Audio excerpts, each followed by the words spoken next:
And there we go. I believe we are live. Hello, everyone. Hello, Chagu and Courtney. Thank you for being here early. Welcome to the EEVEE stream. Yay! Yeah, the one everyone's been waiting for.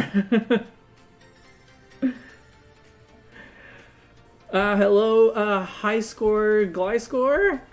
Cool name. Great name. Great name. Hello. Hello, Freebird. Yeah, so I'm the one who is taking the lead on these guys. And I do have some sketches to share, unlike a lot of the other times when I just do my first sketch on stream. But no, I do have some sketches to share. And I'm already joined by my friend Banana Meteor. Hello. I may be a little in and out at the start here because Okay. I'm also eating lunch. I won't actually be leaving, but I assume you don't all want to hear me chewing, so I'll probably mute the mic a healthy amount. Okay, sounds good. And Infinipede is not with us yet, but they will be joining us a little later. They had to work later than expected, basically. So, yeah. So I will show you the sketches that I have in the order that I shared them with Banana Meteor and Infinipede. Which means that they actually haven't seen the EEVEE sketch that I will be showing last. So here's the three evolutions. As always, remember, these are rough sketches, but basically the idea is to give them a little bit more body variety between the evolutions, more explicitly base each of them on a specific mammal, and then but still try to keep some of that EEVEE evolution charm, and try to keep some consistent elements throughout. So I'll just kind of quickly go over what I have in mind for each of them. For Vaporeon, I'll isolate it. So Vaporeon, I'm basing it on a river otter. The collar is like water bubbles. The ridge on its back looks like waves, and it has a little like splash at the front. And I did give all of them like something on the head, as well as some kind of marking on the face. The ears I'll probably change. They're probably a little too round, but something like this. Yeah, I think that's all I had to cover for Vaporeon. Banana Meteor, did you have anything you want to say about this one? They do remind me a bit of a bunny right now. The body shape is very otter, but the ears are reading more rabbit to me. And right. I don't know how I feel about the thing on the head yet, I think, because I'm seeing it in profile, but I'm sure that once you get a full drawing out, I'll appreciate it a lot more. Yeah. Yeah, the ears, I think they need to be more like Sylveon's ears, which are still rounded, but just in a... like, they still kind of have that diamond shape, but it's just a very rounded diamond shape rather than being like an oval. So right. Hopefully that'll look more like an EEVEE style of ear. Yeah, so next up, Jolteon, and not too surprisingly, I think this one should be pretty obvious. Jolteon is a cheetah. Spiky fur all over the place. The like tear tracts that you have on cheetahs is lightning shaped, and the tail is sort of like a Boltoned tail. Well, the Boltoned tail when it's like activated, right? Where it's like a lightning shaped tail. The thing about this one is that right now it only has two colors, and both of the other two evolutions have 3 colors to them. So I would like to add some kind of alternate color detail to it. I don't know what that would be yet. And it doesn't have a collar, which the other two do have. And so for consistency throughout the 3, I think it would be nice to give it some kind of collar. But I don't know like what that might look like what would make sense on a cheetah. So yeah, I guess you could always pull some elements from a lion as well, just because it's another African wildcat. But like, I know that this is so tied to cheetah. I only say that because of the neck fluff. Just because cheetahs have such, they don't have neck fluff. So like, where do you go there? But I suppose like otters and the third one, which you have not explained yet, too, are the same way. So who knows? We could just throw it out there. Yeah, otters don't have any neck fluff, but the bubbly collar like works with the concept of it being like elemental water, right? Yeah. So like I think the one that I thought of at some point would be like a dark like rain cloud kind of thing. But that would be cute.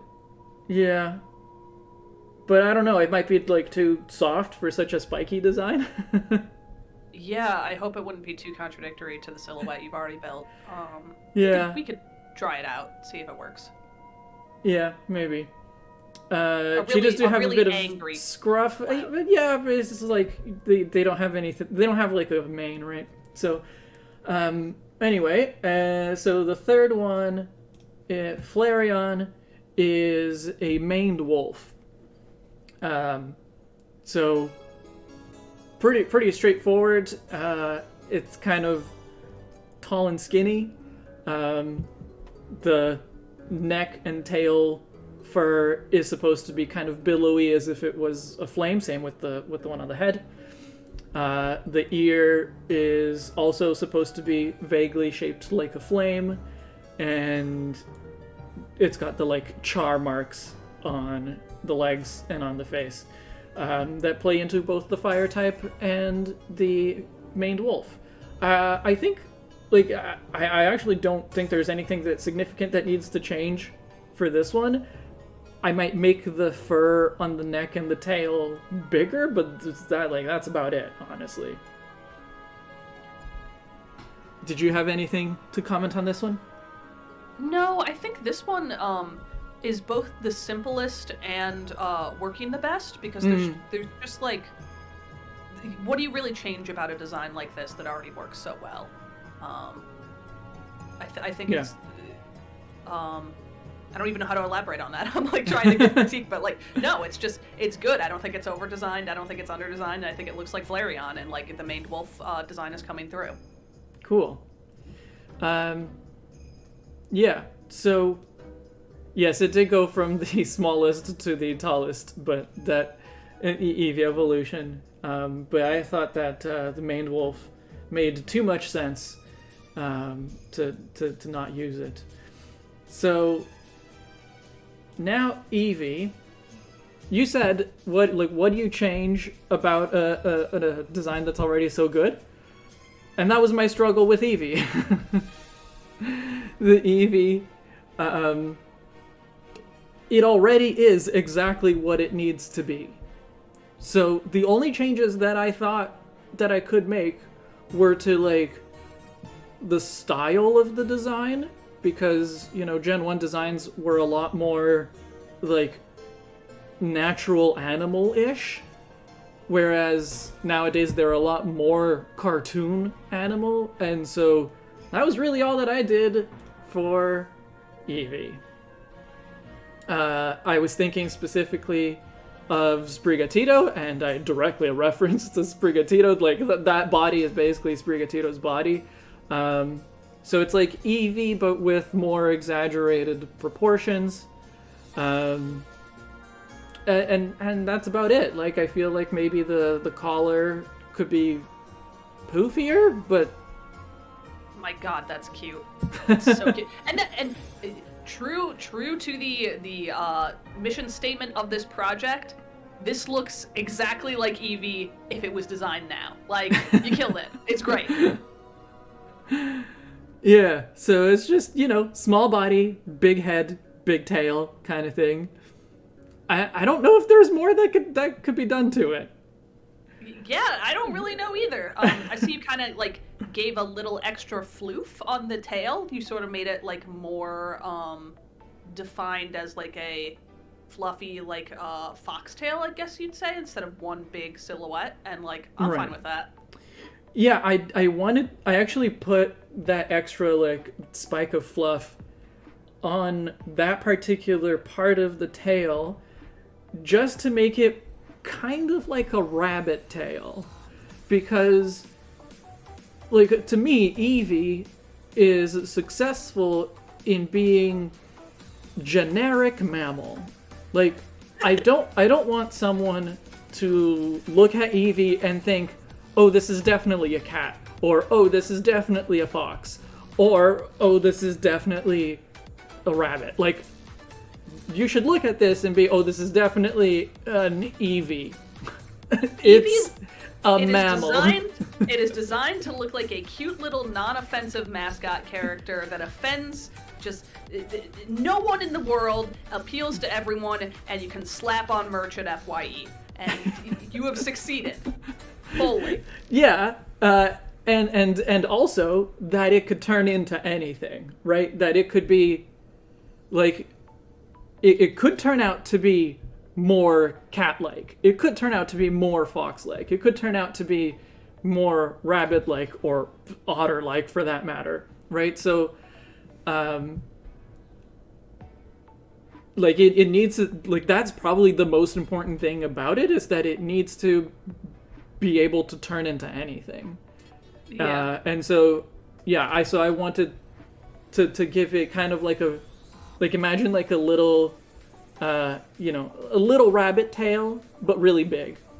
And that's that's the tail shape that I was going for. I think that's fine. I almost want to say the tip of the tail should have the, like, curvy cloud texture, like female EEVEE has these days, just to match the God, I don't have words to match the mane better. But I don't think that's necessary, because I think right now also the little hair tuft you gave it is kind of being replicated in the tail and in the ears. Yeah, there's like the pointy fur in the ears, in the forehead, a little bit in the collar, mane, whatever you want to call it, as well. I was thinking, like, if there was maybe a way to do like a different pattern to the tail, because it would be nice to make it even more generic. Like, I don't want the heart-shaped pattern to be like, oh, this is the girl version. Yeah, I feel that. Yeah, but yeah, I don't know. Something that Infinipede suggested when we were first talking about what we could do with EEVEE was that instead of having like a full fur collar, that it would be just the chest tuft, so just the one tuft. I could see that working. Yeah, I could see that working too, but then, because I was referencing Sprigatito for the pose and the proportions, that's exactly what Sprigatito has. Well, all the more reason to argue that that's how they would make it today. I guess, yeah. So yeah, that's an option that we could potentially go for. Cool. Maybe multicolored eye highlights, as D-League suggested. That's something that I was trying to think of, just like, what can we put in this to specifically reference the evolutions, and something to do with the eyes, if it had like a little bit of yellow, a little bit of red, and a little bit of blue in it. That might be a bit too much, but it might be subtle enough to work. Wow, I didn't know that the white tip on EEVEE's tail was revisionist history, because I'm looking at the first two Sugimori watercolors, and it looks like it's just got like a shading highlight there. That it doesn't seem like actually like a different pattern, and later on they decided that's how it was. Interesting. I think, well, yeah, on the oldest art, which is the top one, I think, like, to me that looks like a lighter tip to the tail. It's a little bit more subtle on the middle art because it's much smaller, but it also wouldn't be getting as much light, so yeah, I don't know. Both the top and the middle one to me just look like lighting and not a pattern. Like if you showed those to me without me knowing what an EEVEE looks like, I'd just be like, oh, right. Lighting, great. I think the most interesting thing about the old art to me is that the oldest EEVEE art, it doesn't have back feet. It's just a blob. In its defense, I have seen my cat sit like that before, where like you know when your cat just sits down and kind of loafs and like all its like paws just sort of meld into its body. I've seen that when they like lie down and hide all four of their paws. Sitting up like that, where you can see the front paws. Well, and my cats at least don't have enough fluff or blubber to hide their back feet. Mine's super fluffy, so maybe that is just a symptom of that. Yeah. But yeah, and I just think it's funny. It's just like Ken Sugimori was just like, what would this leg look like? Whatever. It wouldn't. I certainly don't think they intended to make a design without back legs, but no, whoops. I don't think so. Anyway, so yeah, so there's a direction in terms of just like the poses that I'm going to go for. For EEVEE, I'm probably going to go for the middle pose here. Although the Sprigatito pose, like it works pretty well too. Yeah. For Vaporeon, I got this TCG art that is my favorite Vaporeon art. Like when I think of classic Vaporeon poses, it's actually this card and not the official art. So I'm gonna try to go for that one. And Jolteon, like it's got, it doesn't really have anything too special. And I looked at some like card art to see if there was a special like running pose that looked cool or something. I didn't see it, so probably the middle pose here, but and finally Flareon. Again, I didn't see any poses that felt really special, so probably just the middle pose there. Well, I'll start with EEVEE. Cool. I'm on board for all those poses. Those all seem dynamic and fun. Yeah. So I'll start by trying to figure out like the proportions of the pose, which will be quite different considering it has a giant head. Yeah, you're gonna have a lot more, a lot less back leg poking out because of how small you made the body, but that is okay. That's true, but I'll try to.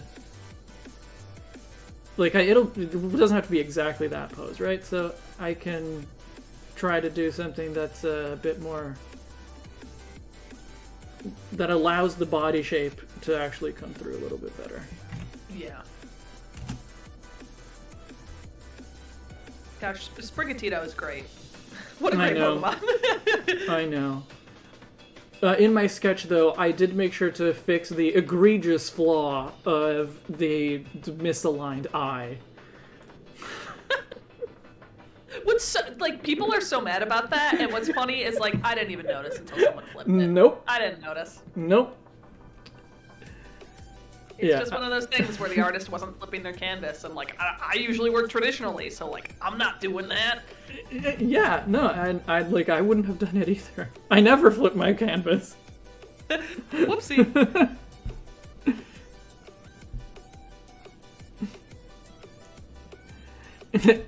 OG EEVEE, half mammal, half blob. Exactly.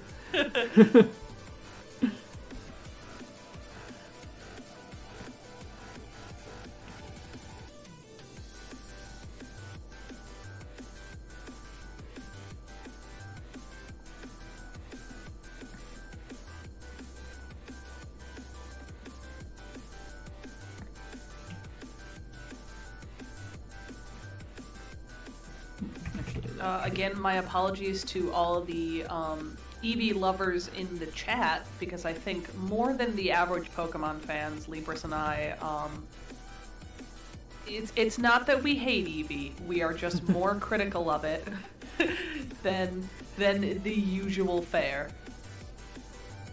Yeah, like, I love EEVEE, but the like EEVEE itself, I love, and like it's kind of it's cute, but it's kind of boring.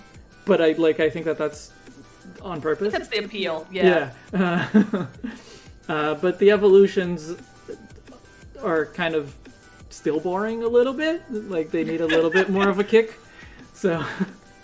I know you're a known Vaporeon hater, right? Oh yes. Screw that guy. Is it like high on your like least favorite Gen 1 Pokemon? No, probably not. Like it's, it's no Jinx. That'd be true. It's no Mr. Mime. Yeah, I think when you talked about when you were designing Porygon, that the main focus of any Pokemon design is that it should be friend-shaped. Like, Vaporeon fits into that mold far better than Jinx and Mr. Mime. Yeah, exactly.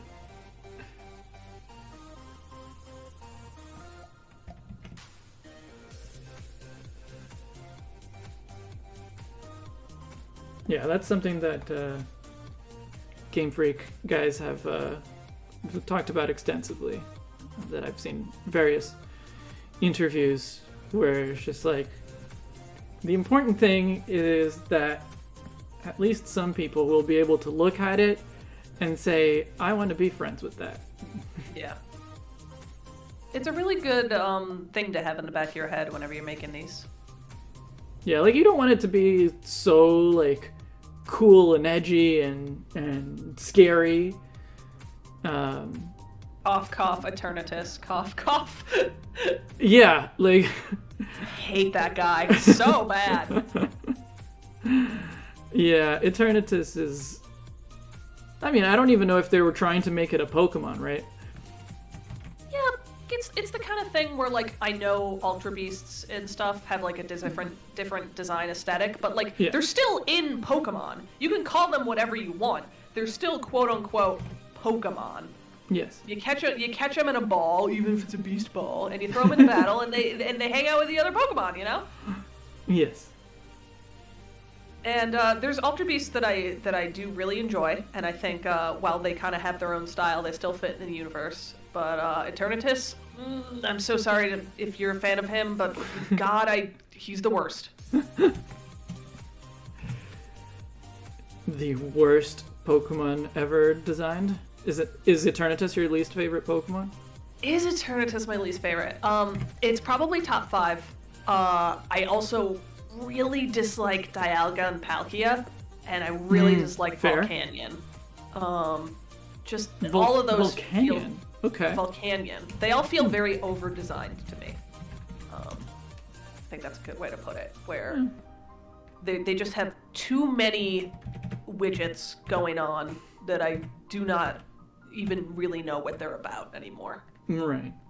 I will say that I did like the new forms of Palkia and Dialga a little more, just because they felt more unique, but I still wasn't huge on them. Yeah, I liked Origin Palkia a lot more. Origin Dialga, no, that one doesn't work for me. Yeah.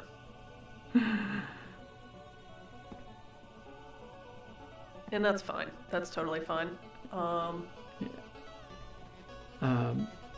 some reason, Arceus doesn't bother me. I think it's because it doesn't have too many things slapped onto its body. I'm saying that now, and I'm thinking about it. I'm like, maybe not. But are you sure it doesn't? I'm putting it into my mind's eye, and I'm like, uh-oh. But yeah, like, top 3 least favorite, I think, are Eternatus, Palkia, Dialga. Interesting that they're all legendaries. I think legendaries have a tendency to go a little overboard on their designs. Fair. Because even Pokemon, where I really don't like the theme that they're going with, I really don't like Barbaracle. That's kind of low on Pokemon. Like, I can't fault it because it's doing what it wants to do. Like, I see it and I'm like, I don't like that design, but it is competently designed. Like, yeah, and like just because you don't like it doesn't mean it's not well done for what it's trying to do. Which, like, I quite like Barbaracle for that reason. And I think that's totally valid. Yeah. That's fine. But when I see stuff like Palkia and Dialga, I don't even think that they're really hitting what they wanted to be. Right. I thought it was a fun meme when the covers of BDSP came out, and people zoomed in on Dialga's face and realized that it looked like a sweaty toilet.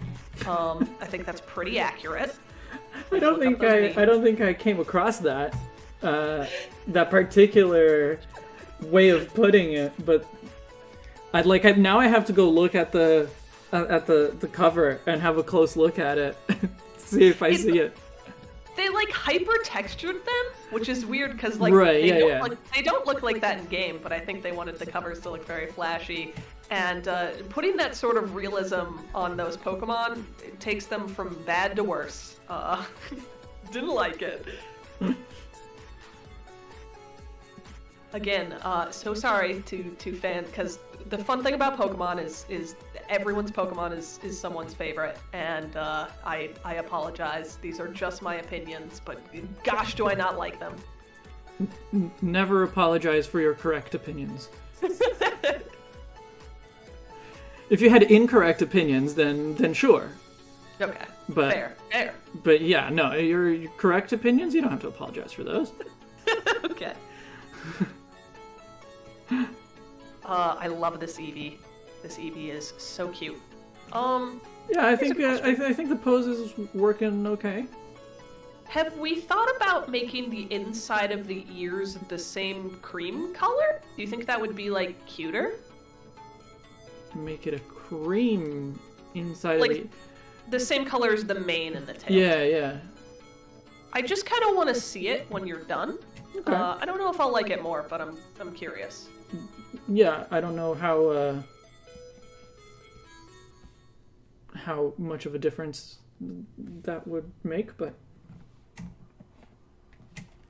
we can give it a shot.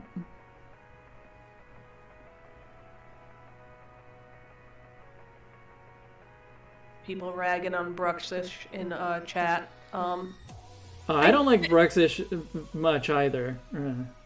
I don't dislike it, but I understand why people are not a huge fan. Yeah. Well, my least favorite is probably still Cryogonal. Yeah. And I think you're right in the sense that no, he's not shaped like a friend, really. He gets into very abstract territory. He doesn't upset me in the way that he upsets you, but I think that opinion is valid. He's not a very Pokemon-y Pokemon. Yes. Yeah, I think Bruxus's biggest problem is there's already so many fish Pokemon.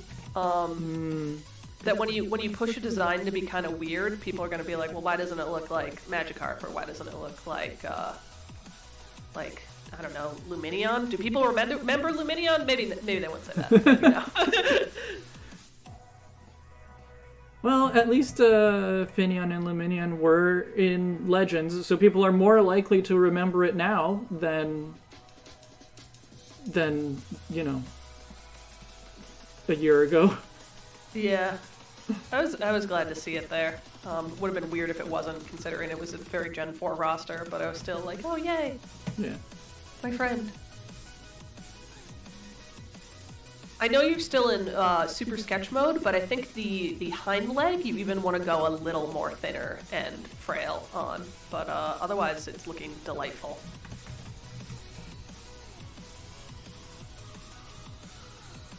The hind leg. Yeah, I'll get to that.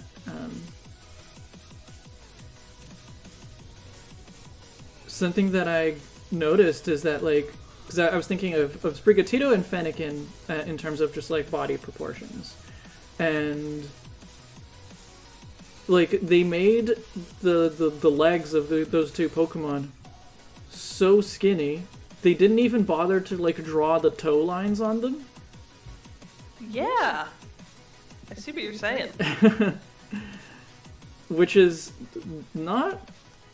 Well, it wasn't common back in the day. It might be more common now, but...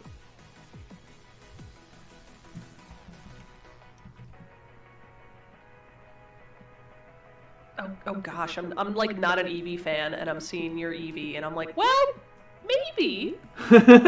Maybe. So cute.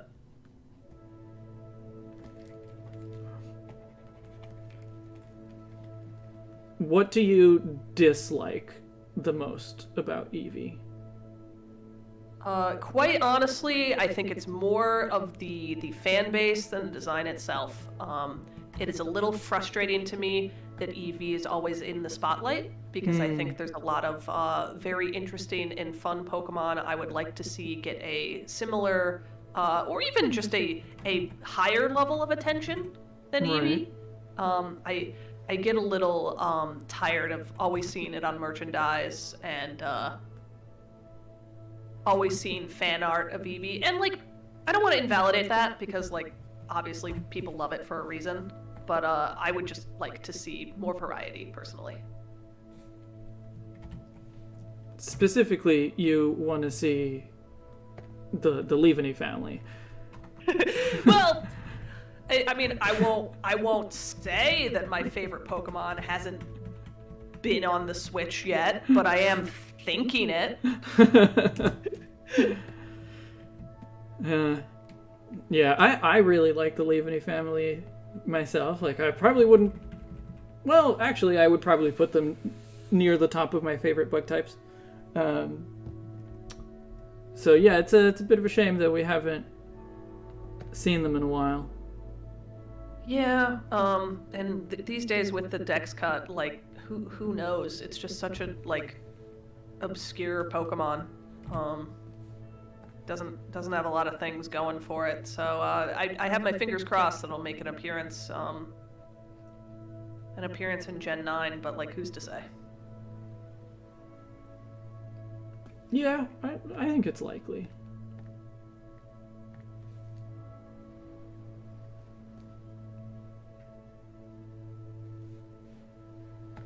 How's that? I think that's pretty dang cute. The only thing I see is I think the mane on the right side should be coming more behind the head, because right now it kind of looks like the head is sitting on top of the mane instead of it wrapping around the whole neck. Yeah, it's a bit awkward to draw, to figure out how the, like, three-lobed bit of fur would wrap around from this angle without, like, just completely hiding it, but I see what you're saying. You could always draw it as one big mane and then segment it into the three lobes. Yeah. Well, the front lobe is easy enough, so...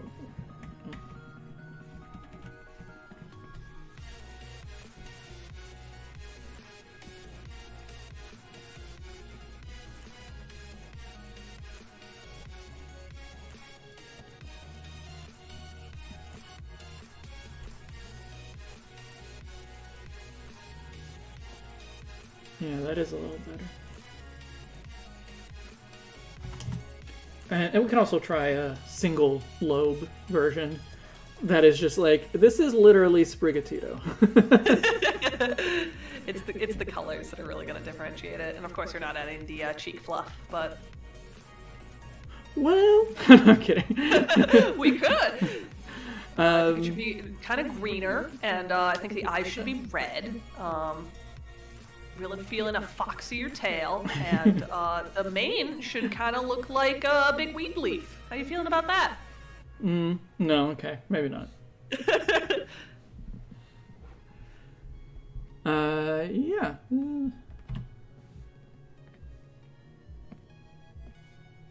Yeah, cast form, you're right. I really shouldn't hold it against EEVEE specifically, because it's a cute design, and it's kind of sweet that when Gen 1 came out, it really wasn't marketed that hard, and it's sort of just something fans found they loved and it really latched onto it. But it's just something where I think it's more fun to go to bat for things that aren't given as much love.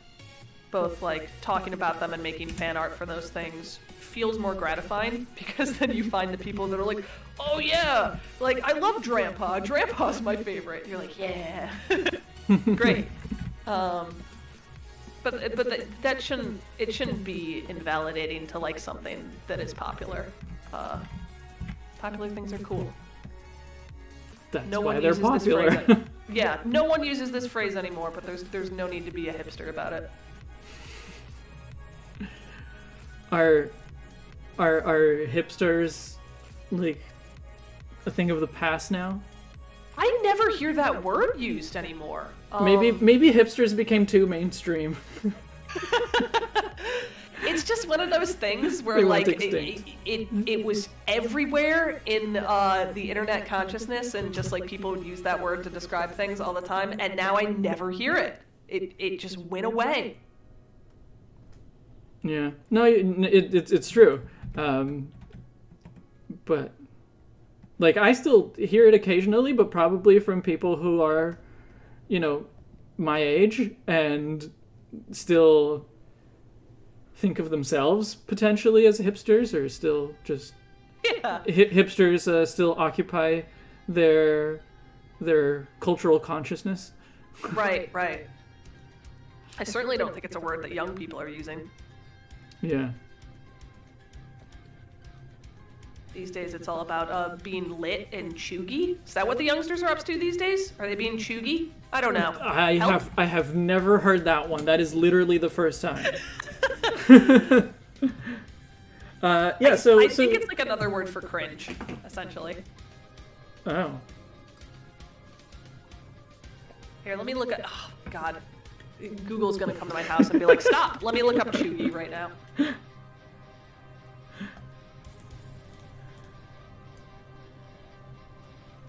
Chuggy is described as the opposite of trendy or trying too hard. Okay. Okay. Yeah, what do you think of the single lobe mane? I actually think that is, particularly in this position, it does not work. Or not mane, but like chest fluff. I think... Yeah, 3 is better. Yeah. And it also keeps more of the EEVEE essentials.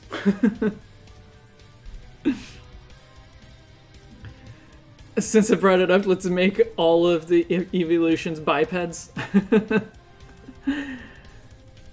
Look, there were some things that I mentioned in my Umbreon redesign on April Fools that I was serious about. Making them bipeds was not one of them. Did you troll people with a redesign that you weren't about? Oh, you haven't seen it? No! Well, you gotta go watch it. I'm not gonna spoil it for you. Okay. I did a fun April Fool's thing myself. I managed to surprisingly sneak under the radar and fool a lot of people, so that was quite fun. Oh, what was it? Was it on Twitter? It was on Twitter. I collaborated with a friend, so they posted it on their account. But okay. They wanted to create some fake Banjo-Tooie concept art, and they were specifically pulling like the text and their wording from one of the early devs' concept art, where like he would just like write things down on paper and draw little stuff with markers. And he's like, yeah, I've got the words down, but I don't really feel confident that I could make the drawings like him. Do you want to like take a stab at it? And I was like, absolutely. And we posted a few days before April Fools, and if someone knew it was fake. No one called it out, and everyone was discussing it very seriously on like Rareware forums, and I definitely feel a little bad about it because people were excited and they were like, "Oh, this is great! This is great news to learn about the game," and I was like, "Ooh." But you posted it before April Fool's. That. It was like 2 days before, because it's one of those things where I think April Fool's jokes that are very obvious, where you immediately know it's a punchline, work really well on April Fool's. But if you post something that you're trying to fool someone with on April Fool's, I think it's really, really obvious. Like if you're actually trying to fool people. Yes. Yeah. So we were like, yeah, it'll probably work best if we give people a couple days to discuss it, and then we use April Fool's as the day to come clean. And like, it certainly did work very well. And I don't think I would do another joke like that in the future, just because like, no one was pleased. No one was like, oh yeah, the cool concept art was fake. But just as an artistic challenge, it was really fun to emulate someone else's style, and it was neat that I apparently succeeded well enough to fool some folks. Yeah.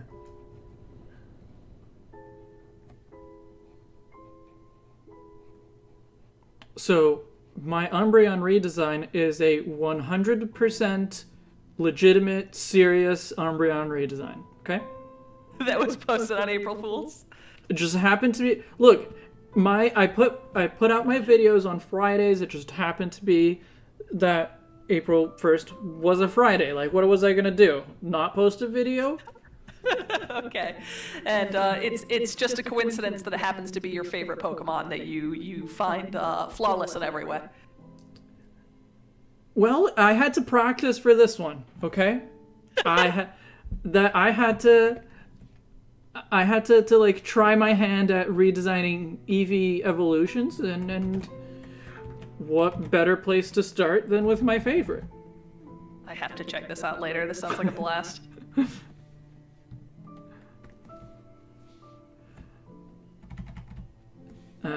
You wanted to see the ears as light-colored inside. Yeah.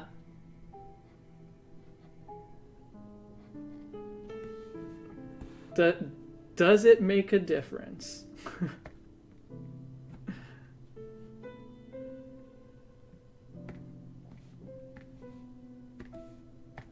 I feel pretty lateral about that. I think that's fine. The dark brown would also be fine. Yeah, just keep the dark brown. Okay. Thank you for showing that to me.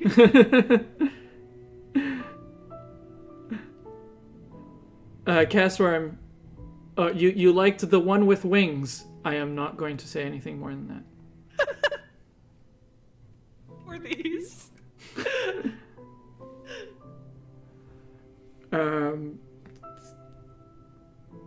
Let me put, let's see if we can get a nice way to put like various colors on the eye. Okay.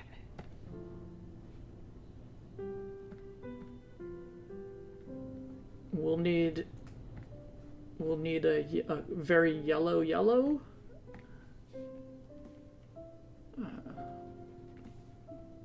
We'll need an orange. We'll need a blue. I think this is the first Pokemon we've done for the new 151 where we just really kind of messed with the proportions, and that was it. And yeah, I think it's working. Well, it's like what else are you gonna do? Yeah, I feel ya. Like, I tried to think of things that might work to actually change about EEVEE, but like, EEVEE is successful in what it tries to do. Like, we are being called out for having an echo. Is it on my end? Is it on your end? Oh, it's probably that your audio is getting picked up by my microphone. That is always the case, but Sharon is the only one who usually points it out. And so if Charon isn't here, then I don't know that my speakers are too loud. why we keep him around. Thank you, Charon. I know you called it out earlier too, but no one else said anything, so I was like, maybe it's just on your end.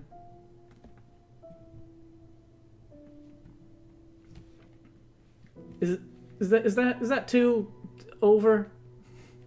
The three eye colors being the inside of the eye? Yeah. You know what? I love it. I think it's kind of extra, but I really like it. Okay. I think if you blend them in too, it can just kind of be like a fun Easter egg.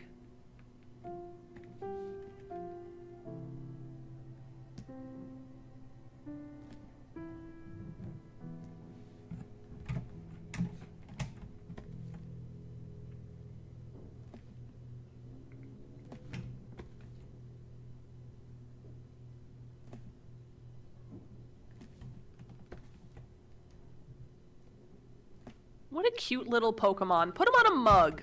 Put him on some socks that I'll wear around the house. This is not a new 151 redesign that we could make merch from. Not legally. Illegally, maybe. Get him on that Pink Floyd shirt that everyone has. You know. I have it. Everyone has it. Look.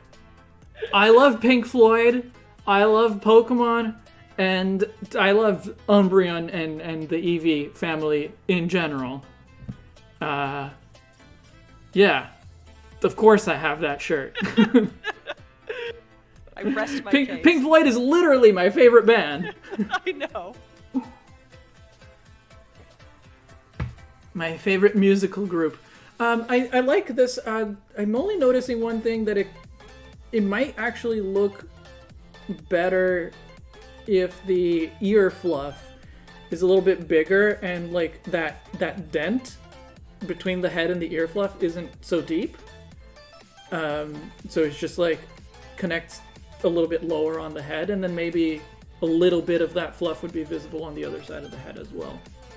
I don't know exactly what you're doing, but I'm sure once you do it, I'll be able to see it visually, and I'll probably agree. So, sure.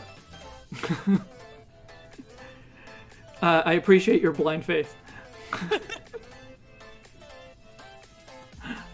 April wants to know what you think the best Pink Floyd album is. Wish You Were Here. A lot of people think it's Dark Side of the Moon. Dark Side of the Moon is overrated. Like, literally their most popular album ever is a little overrated. Like, it's not bad, but it's not their best. I think it's really important to understand that when people call things overrated, that is not a negative thing necessarily. It doesn't mean it's bad. Yeah, a lot of people take it as a huge criticism, though. Like, I think that Ocarina of Time for the N64 is a great game. I also think it's very overrated because I think that a lot of people only want to talk about that when they talk about the N64. And there's a lot of fun games on that console, and I want to talk about all of them. I would say that Majora's Mask is overrated because it's the only Zelda game I have tried to play and decided that it wasn't for me. I think the time mechanic can be really stressful. It was. It was too stressful. That is exactly why I gave up on it. It's just like I got through the first 3 days, like until you like actually get the ability to turn back time. And I think I tried it 3 times, and like twice I made it to the end, and once I ran out of time and had to try again. And it's just like it's way too much stress. It's tricky. I don't blame you. I think that's the main criticism, and that's the valid criticism. But like, it's one of those games where you can't really take that away because that is the game. Like, the whole game is built around it, but it's also valid if you don't like it. Yeah, I'm just not gonna play it. Yeah. Maybe if I was able to like get past that, and I was very good at stress management, and I was able to just breathe deep and keep going, maybe I would think that it's a great game. I can't play it. I really like it, and I think it's fine that you don't, because if you struggle with that mechanic, there's nothing I can really say to you to make you view it in a different light. Like, it's stressful. It's definitely meant to be stressful. I don't know if you've played Pikmin either. I really like Pikmin, but it is the same sort of deal, where it is a game built around stress and time management. I played I think it was the first Pikmin on the GameCube. But I didn't play it beginning to end. Like, I played it a bit while at a friend's house kind of thing. Mm-hmm. So I have some experience with what the levels are like, but just, yeah. It did not make enough of an impression on me for me to go and, like, rent it from the game store and play it through. I don't recommend it if you don't like Majora's Mask, because it's the same kind of thing where you have a set amount of days, and you better be going at a good clip, because if you don't do enough, you just lose, and you have to start the game over. Like, that's just how it works. Yeah. What do you think of the ear fluff difference here? I like that better, and I like that you can see it from the other ear that way. Okay. Well, then we're good. Great. That's it for this one. Genuinely didn't expect to love it, and I do. Awesome. That's the way it should be. So let's do Vaporeon. Okay.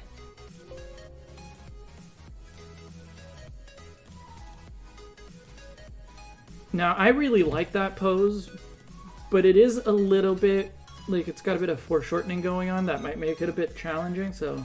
Yeah, that's a tricky one that you've chosen for yourself. Not only does it have foreshortening, it's a strange angle from below, and and it looks awesome.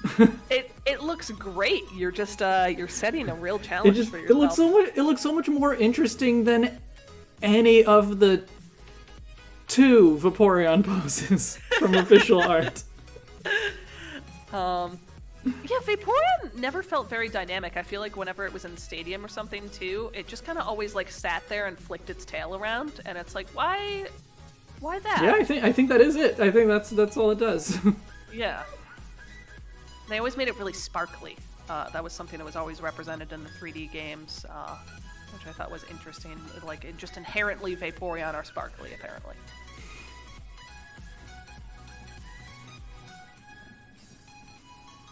God, I say 3D games like all Pokemon games aren't 3D these days. I'm so old. Help.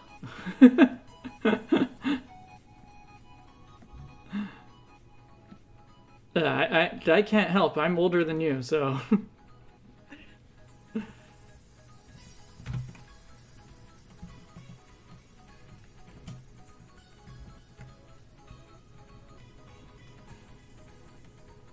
So what made you decide to axe the fishtail, the mermaid tail, if you will? I wanted them all to be mammals. Okay, and you felt that was a little too... Yeah, like I could have gone for something more like a whale or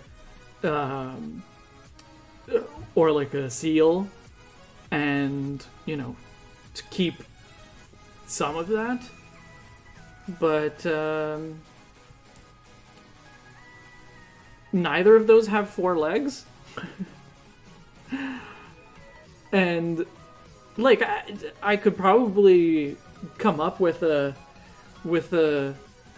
whale-like design that still has 4 legs, but is largely recognizable as a whale.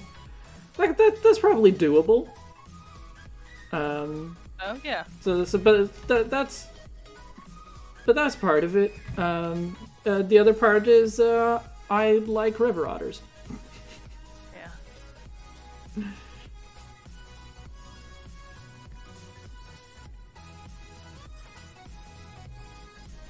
Yeah. Yeah, and like Vaporeon, it's not really the water type evolution. it's like the fish type evolution. Like, right, it's not trying to represent elemental water, it's trying to represent, like, being aquatic. And I think, just in general, the evolutions try, and most of them are successful at representing the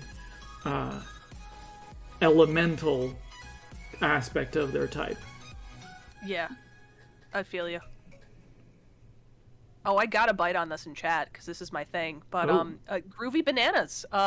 What don't you like about Banjo-Kazooie? Why do you think it's overrated? Uh-oh.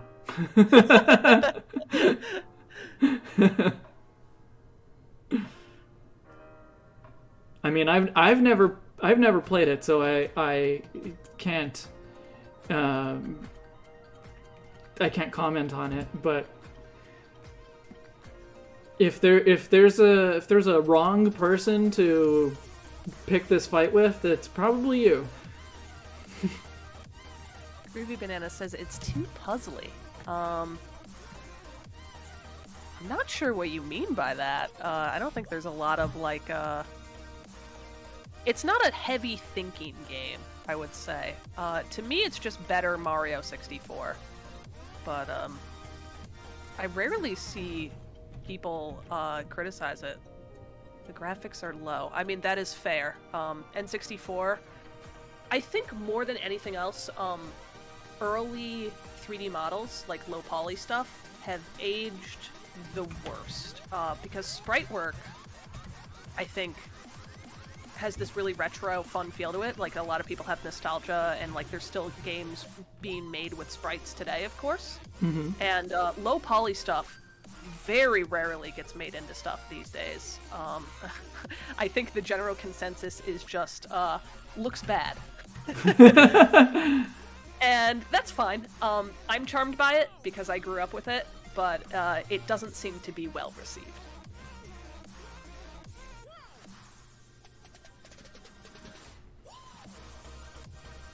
Like, when I go back and play Pokemon Snap and stuff, I think it looks nice, but obviously, like, new Pokemon Snap and stuff does look a lot better. Groovy Banana says there's a reason it's not as popular as Mario. Yeah, the reason is Mario has about 50 times more games. It's infinitely more recognizable than Banjo-Kazooie.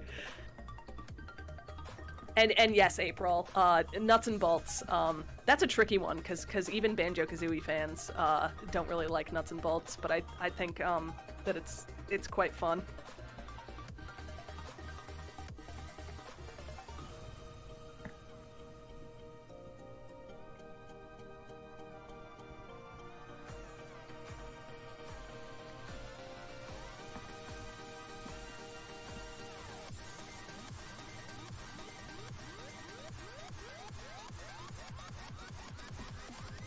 I'm sorry, somehow we managed to get the Banjo-Kazooie going on in here, Libris.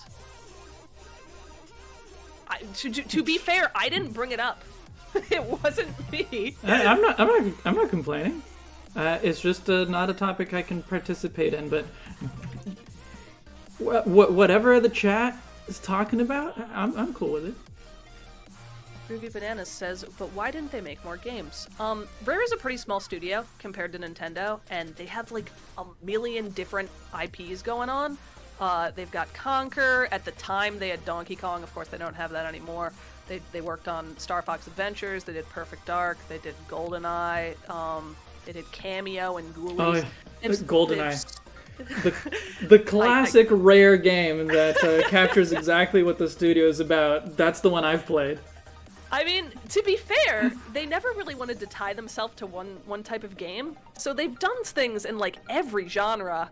Right. And because of that, they just really didn't have the manpower to keep tunneling it all into Banjo. And it didn't help that the last Banjo-Kazooie game they put out like over a decade ago, Nuts and Bolts, they tried to really switch up what was going on with it.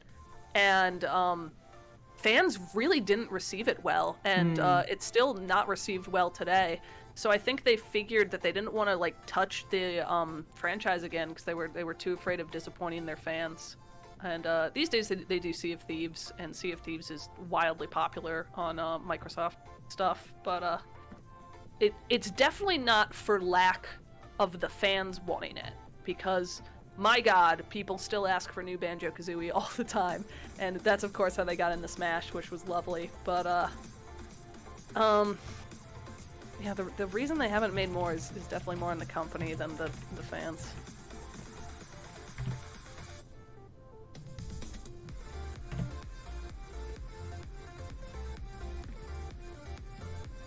Rare's only good game was Donkey Kong. Groovy Bananas, you and I would not vibe.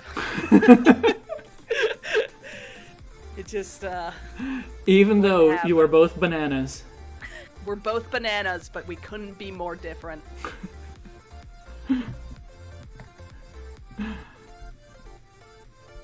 Even though it's not my favorite Rare game, Sea of Thieves has been wildly popular for them. I think it's done like bigger numbers than Halo, so like recent Halo at least, which like that's a big deal. Also, not a Halo person, but you know. Yeah, I've literally never played a Halo game, so. They seem fun, if not for me. I've never really been a first-person shooter person. Yeah, that's why I have no interest in it.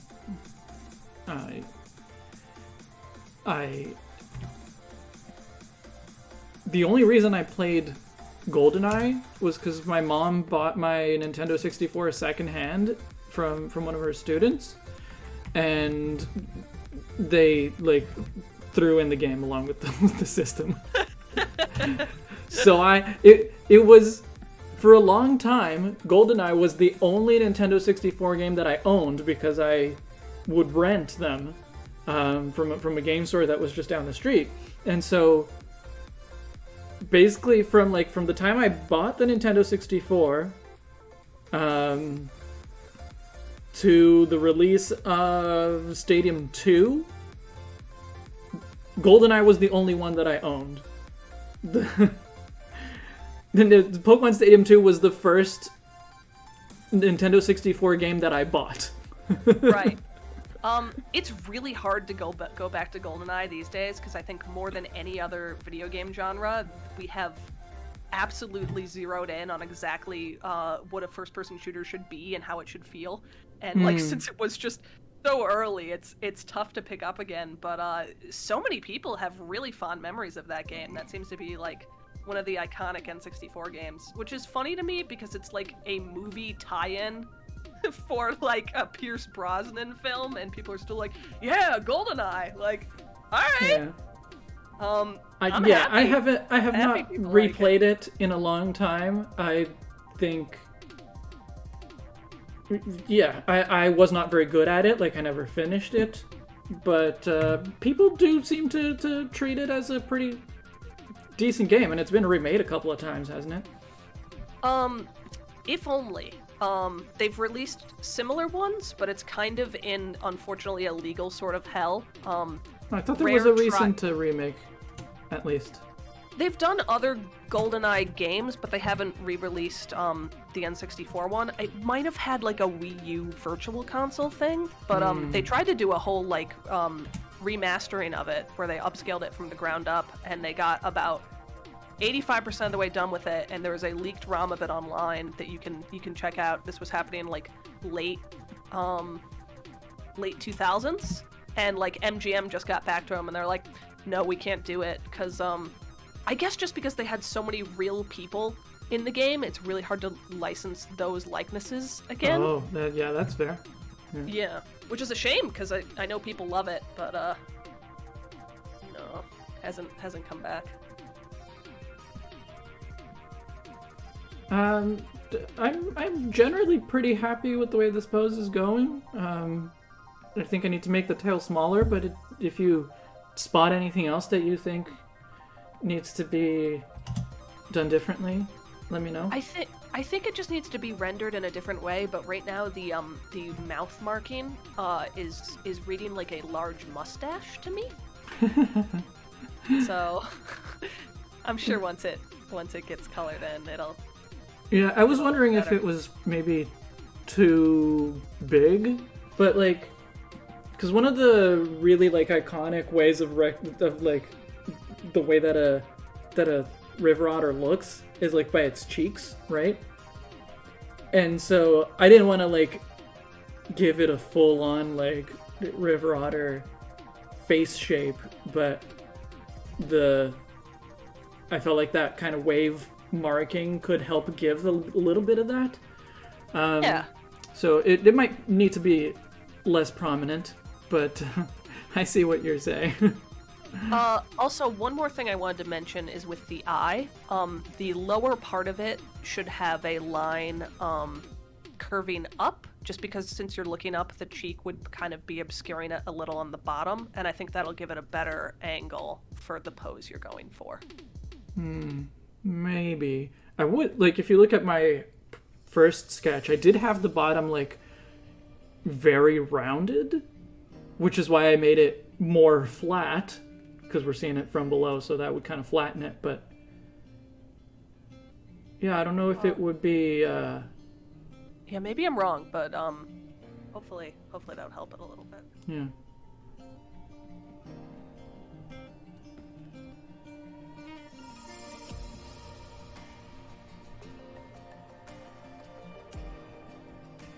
Matt, it's also good to see you in chat, hanging about.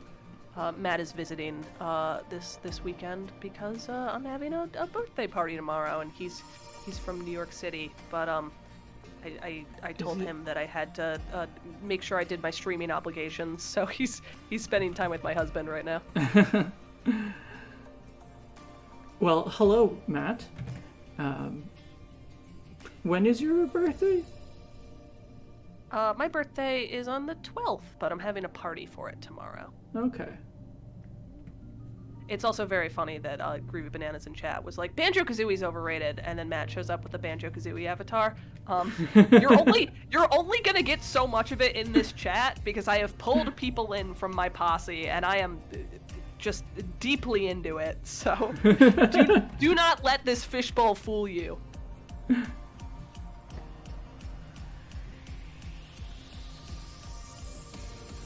Okay. Thank you, George. George. Are the proportions looking good? Yes. Okay. I know that the legs are pretty short, but I know you wanted to keep them shorter to keep it like a river otter. Yeah. So I was imagining like all of the body shapes being much more different than they are, just in terms of just like proportions. So Vaporeon is the short, long one, and Jolteon is the more like average one, and Flareon would be the tall, skinny one. Yes. So yeah, it's totally okay for the legs to be a little short.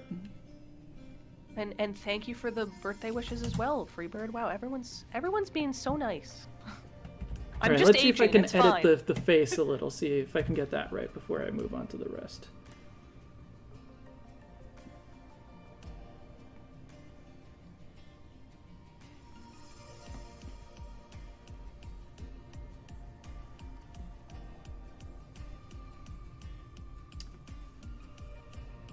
Yeah, I'm not sure how I feel about the eye with an upward curve, but I'll leave that for now. I think it reads better from that angle, but if you don't like it, obviously, don't keep it that way.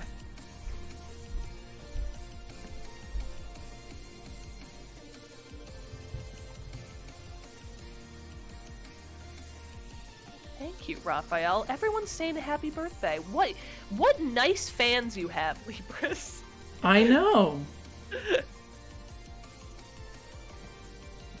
You're all invited to my party. Is it an Animal Crossing party again? No, it's in upstate New York. Start driving. I don't think I can make it by tomorrow. Bummer.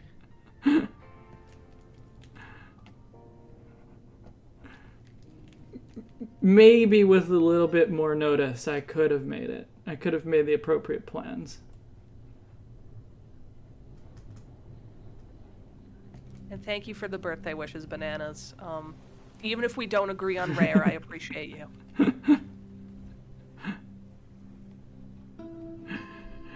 Even if you're wrong. Even if you hate my favorite thing ever.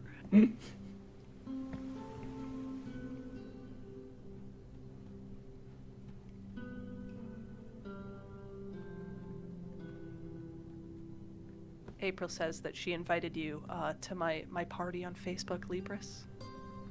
Oh.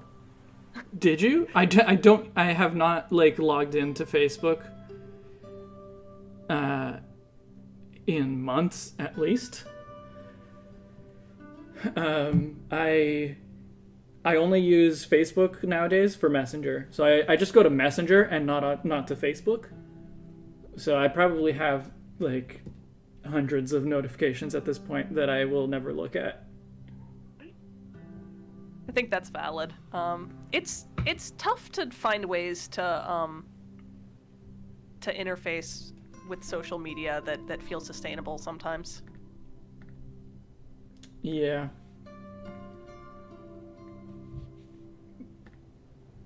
I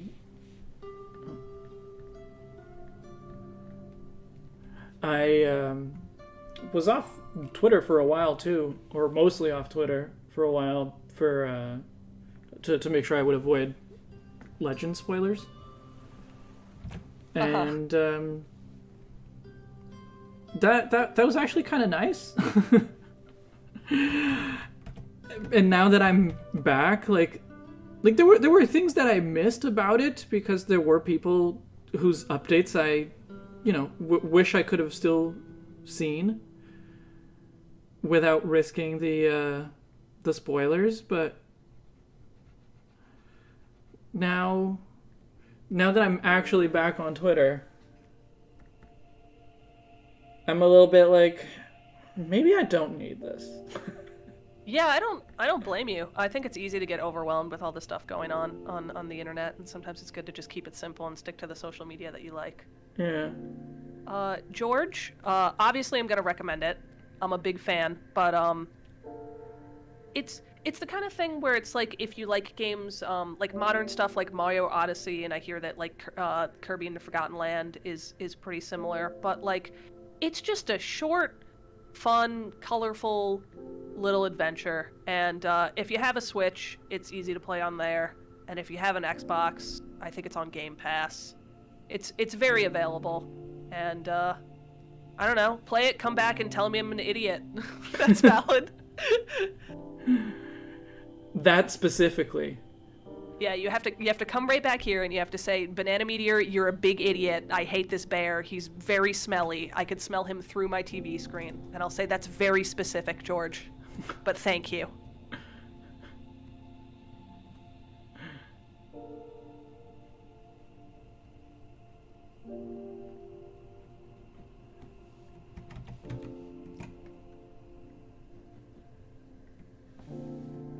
Does the ear look okay? I like it. I like the better shape than the better than overly old round shape. one? Yeah. Okay. It's reminding me of Sylveon's, but in a good way. Oh, good, because that's what I was going for. Groovy Bananas, the truth comes out. You haven't played Banjo-Kazooie. Wait, Where what? Are these where are these negative opinions coming from? Groovy. And here I was, thinking that we were sharing something that we had both experienced. How dare you?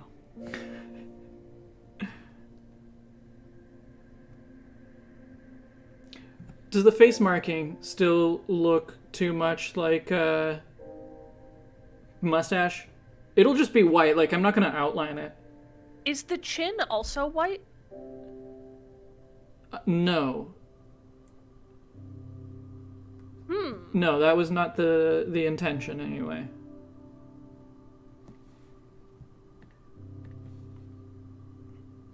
Why should it be? I think it might look good if it was white, but I'm unsure.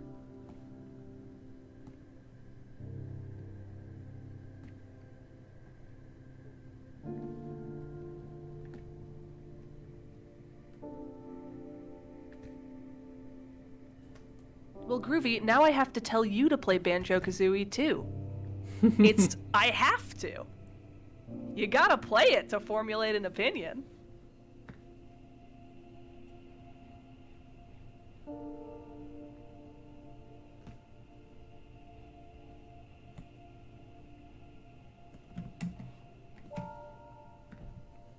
That's okay. Thank you for coming clean. All is forgiven.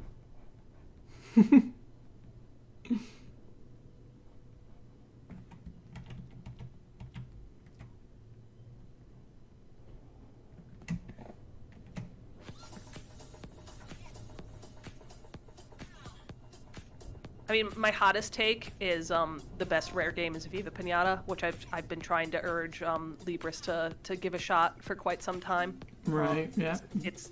It's got that monster collecting feel that I feel like really appeals to Pokemon fans. But it's just so hard to get people in because it's not very accessible. I've always thought it's on PlayStation, right? It's not on it's on Xbox, but it feels like such a Nintendo game that I feel it really alienated the audience that would have loved it by not being on a Nintendo console. Right, yeah. I thought you told me before that it was like the last time that you were insisting that I play it. I thought you mentioned it being on PlayStation. I don't think I did. Well, I mean, it's quite likely that I just misremembered or potentially misheard, but yeah. It is the first one is on PC, but I've heard kind of mixed things about the PC version of it. The port wasn't done in-house, and it's a little strange, but I've heard it's playable. Freebird, I love Persona. Persona is delightful. I haven't played 1 and 2, but I have played through 3, 4, and 5 multiple times, and I've been told that I really need to try SMT as well. And great games. Delightful. Which eye do you prefer? The upward curve eye or the downward curve eye? Oh, we could ask chat. Personally, I think upward works better with the pose.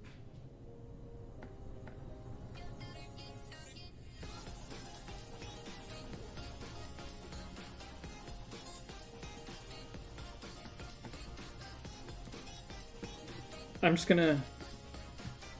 You can't just say curve. I need to know upward or downward curve. They are all curved. I vote upward personally. Freebird, it's hard to recommend Persona 3. I really love it, but a lot of the quality of life stuff that's in 4 and 5 is not present in number 3.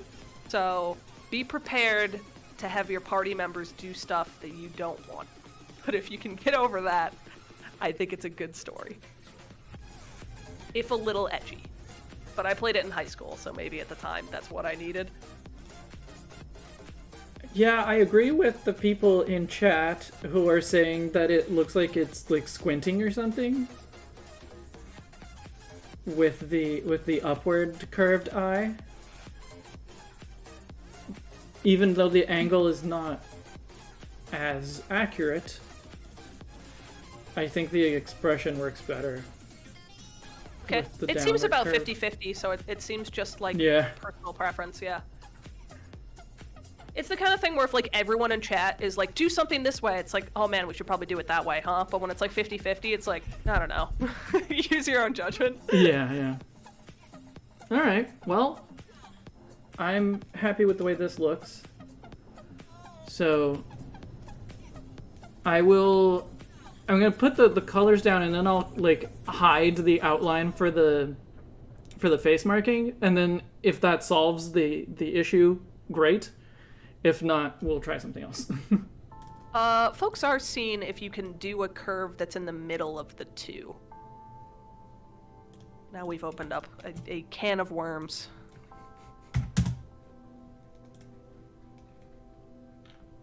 Very well. I will draw the exact average between the two eyes. Oh, I didn't say hi to Eden. Hello, Eden. Thank you for popping in.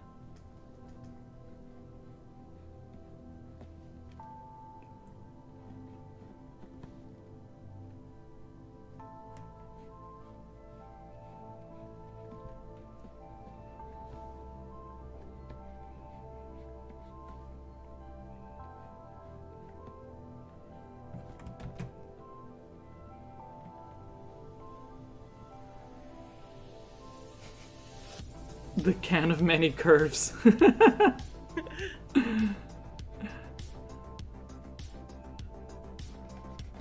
I mean, worms have a lot of curves too, so yeah, I feel like that works. Like, ooh, we really opened a can of curves.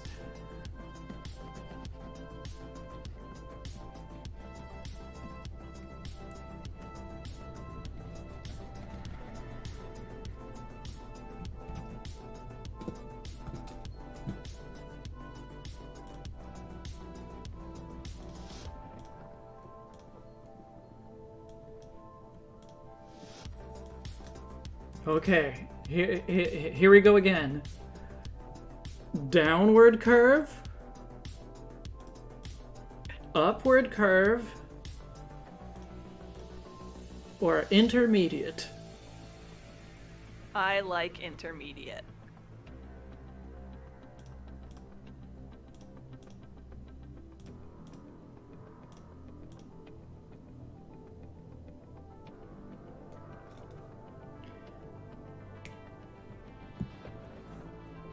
All right, hooray for middle ground. We did it. Derek is asking what general vibe are we going for these redesigns? I think what I wrote here below me in the concept that captures all of it. They have more body variety. With Vaporeon specifically, I'm trying to make it a water type and not a fish type. Yeah.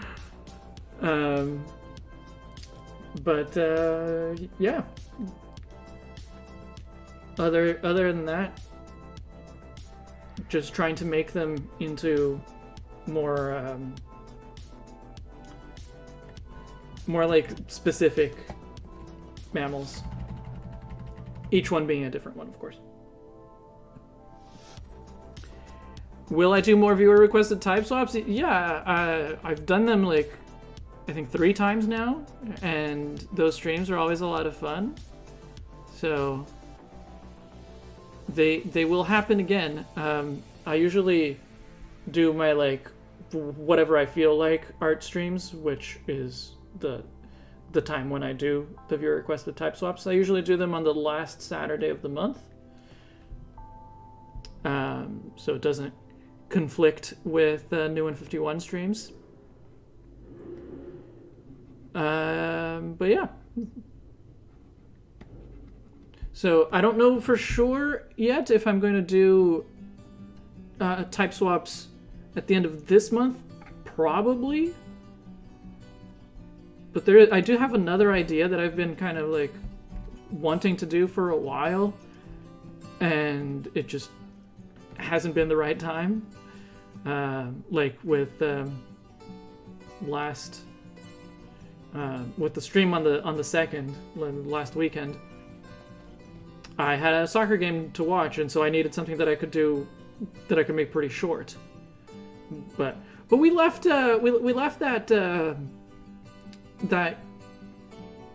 ground and fire Golurk redesign unfinished, so we'll pick that one up again. Ooh, that sounds fun. Ground fire Golurk. Yeah. I guess you're really playing like the jets on the bottom, I guess? No, actually. So we tried a lot of different angles, but the one that I like the most is largely based on clay oil lamps and clay what was the name? It's like is like chimenea or something. It's like a standalone fireplace. Almost. I wish I knew the name of what you're talking about, but yeah, I didn't know it either. It was Freebird maybe who brought it up, and it was a fitting basis for the main body. So the idea with that one was that like villagers would have to keep a fire going inside the cavity on its chest to keep it alive, kind of thing. Huh. Yeah. Can't wait to see what that one looks like. It sounds cool. Yeah.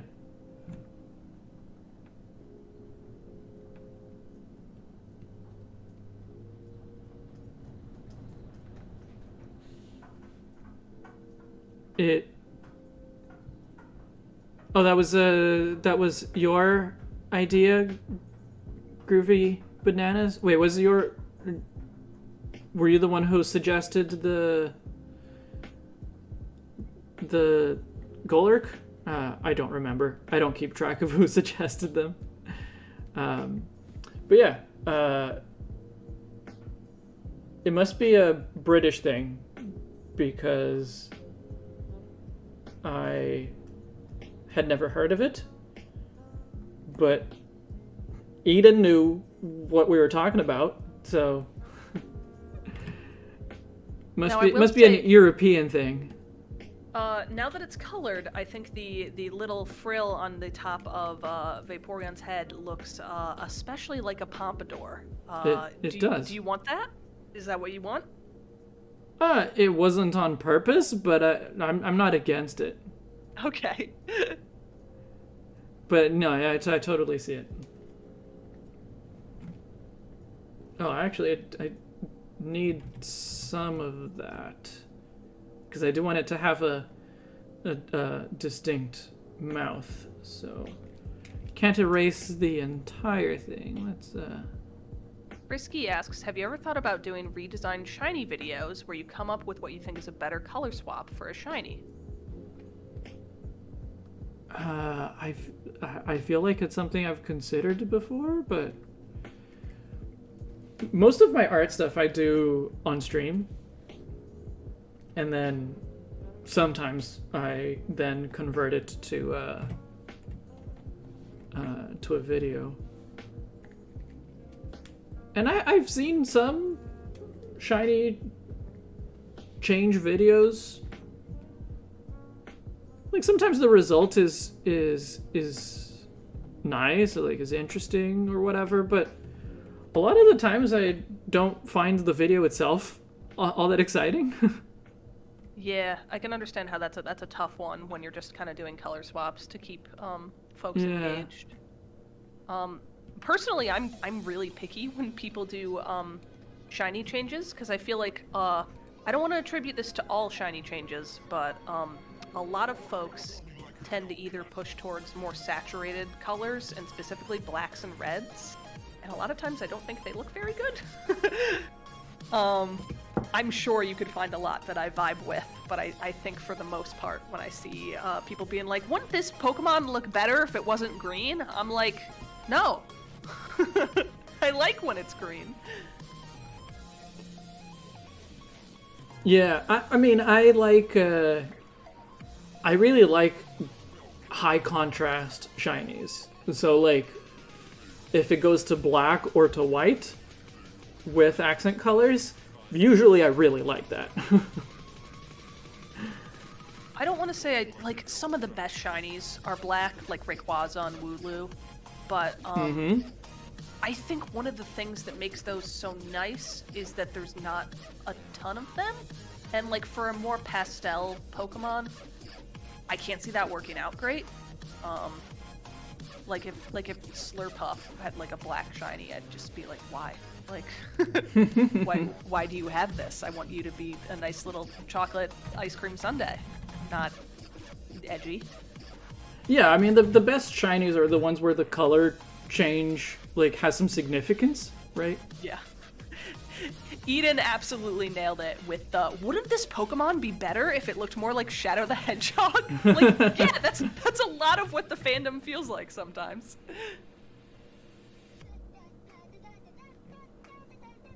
Trying to figure out a nice way to draw the mouth on here so that it has some expression to it.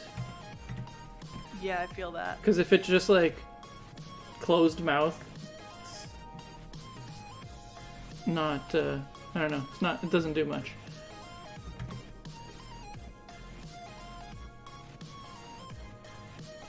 So maybe this works. Open mouth. I'm waiting for stream to catch up. Open. Oh, I like open mouth. I feel like that does work. Like it's trying to snatch up a fish or something. Snatch up a Bruxish. A Pokemon that apparently no one in chat likes. That wasn't no one in chat, but a Pokemon that is divisive. It might as well be. It should be nobody in chat. He's gonna eat up all the Pokemon that you do not like. Okay. Yeah, I like that. George says 2 open? I could see it being good if it was a little smaller. A little baby now.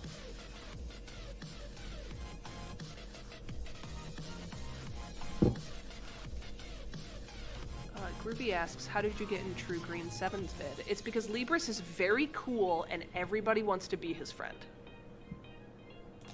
That's it. 100%? I mean, how I got in True Green 7's video was True Green 7 asked me. because you're very cool and he wanted to be your friend. Ron was in an episode of my podcast fairly shortly before that. So that might have been part of it, that I was on his mind. But yeah, no,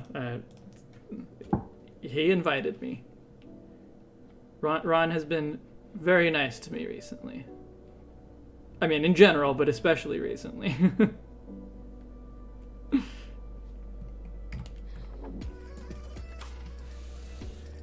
Yeah, some people got to collab me before it was cool. Everyone should collab with Libris. I agree. I don't know if I have time for that, but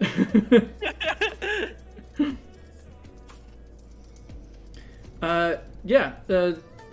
Face marking looks okay. Doesn't look too much like a mustache, and does it help emphasize the cheekiness, the cheeks of the otter? I feel like it's less successful at that without the outlines.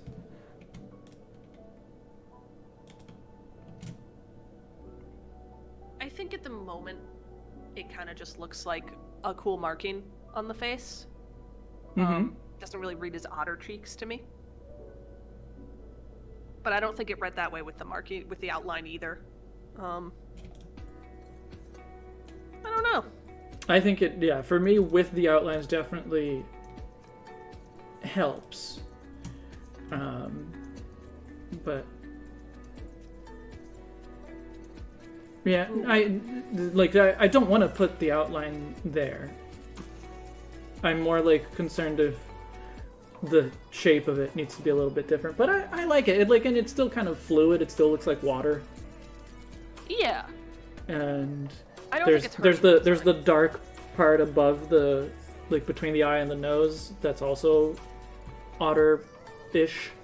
Yeah. So yeah. We're discussing Espeon's shiny in chat. How do you feel about Espeon shiny, Libris? It depends a little bit on the specific version of it, but in general, I love it. Great answer. I really like pre-Gen 6 shiny Espeon, and post-Gen 6 is fine.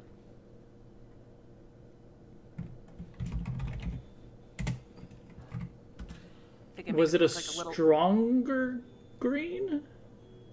I don't know it off the top of my head. It's just like they like throughout history they've been like slightly different grains, and so some work better than others. Yeah, I liked it when it was a little limier and a little less forest, but I think at the end of the day, he looks like a funky little alien when it's shiny, and exactly. I like that. Exactly. For the first one that I got was from evolving an EEVEE in Pokemon Go, and then I moved that into the main series. But yeah, I literally called it Alien. All right. Well, Vaporeon's looking pretty good there. I can hide these guys now. Halfway done. Yeah. Yeah. I wonder if Infinipede's gonna pop in soon. Well, yeah, they said they'd be here around now, so they're probably just getting home from work. Yeah. On to Jolteon. Yeah. What pose you liking for Jolteon? I'm thinking the middle pose. It's the most dynamic, and it'll probably the front angle is probably going to be pretty good for the lightning-shaped tear tracts.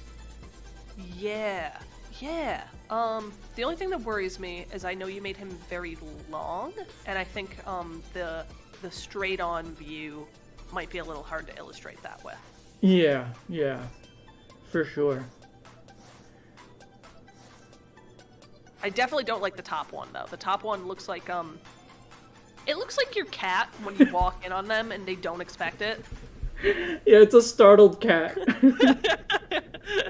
The front legs are so stiff. I do not know what's going on there.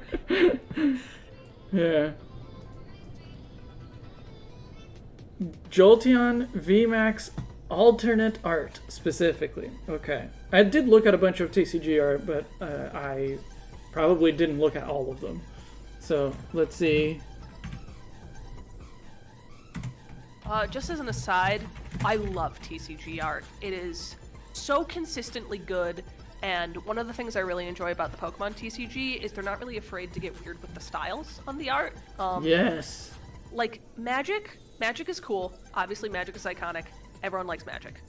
But the art is really one note. They kind of have, like, this design Bible for, like, okay, it has to be, like, this sort of high fantasy, high detail, sort of magical-looking art. And all of them look like that. But Pokemon art can just be, like... It can be, like, a crocheted ditto on a picnic tablecloth. And, like, it can be a photo of that, and that can be the card. Yeah, so, like, some of my favorite, like, genre of TCG art is the, like, we literally created this in real life and took a picture of it. Oh, good. The crocheted ones or the, like, clay mold ones. Yeah. And they're just so willing to hire all these different artists with all these different takes on Pokemon and just be like, yeah, have fun with it. And, whew. Great. We'll get there one day.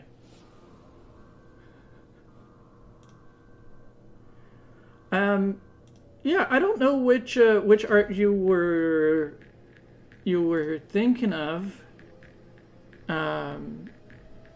Was Rodriguez, right? Yeah. So I don't know, like, was this one the one that you were looking at? Like, it's a cool pose, but it looks to me a little too much like it's, I don't know, it's getting electrocuted. Help him! Yeah.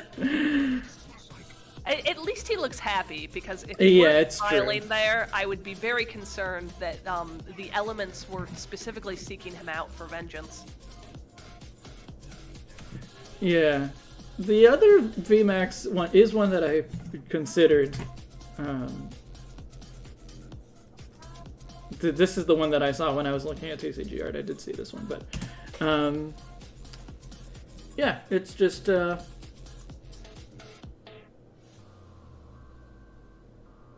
I think it has the same problem of being very foreshortened. Yeah. Yeah.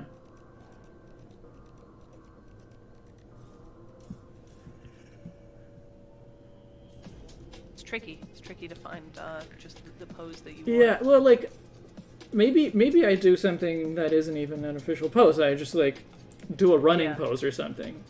Right, because it's a cheetah. That would be neat. I can look for a Creative Commons picture of a running cheetah, maybe.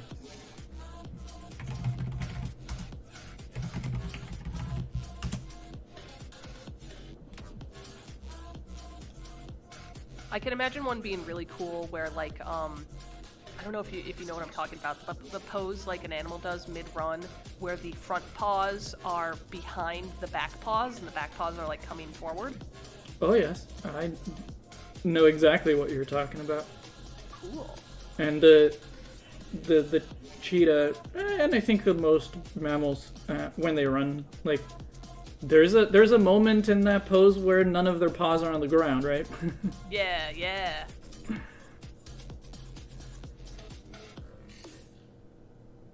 Okay, I'm seeing a few running cheetah poses that could be useful, without looking a little ridiculous. The problem is that the like best running cheetah photos are all in profile, so they're not quite as dynamic. The ones that are Creative Commons on Flickr, which is where I always look for Creative Commons stuff.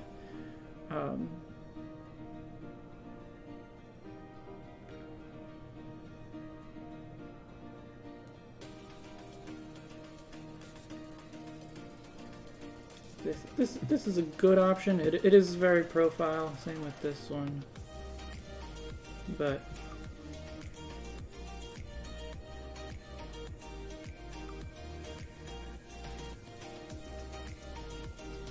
yeah, this is a little less interesting. Okay, let me bring the two that I liked in, and we'll see if you guys like it or not.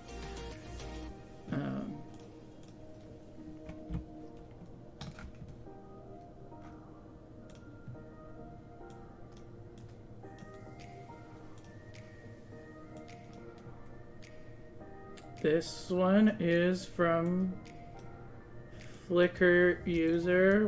What's your name? TNS Sofras. Ooh. It's pretty good running pose, and it's like exactly what you were thinking of. But yeah. But it is very much in profile. Yeah. And so. Can we find one like that is a little more 3/4? I haven't found one, but here's the other one that I liked. This is a juvenile cheetah. I feel like that is a something you'd call someone to make fun of them. You're a juvenile cheetah. From Twitter, from Flickr user Tambako the Jaguar. But oh, you know what? I like that one. I like it quite a bit. I can definitely see this as Jolteon. Yeah. It's still mostly in profile, but yeah, I don't know.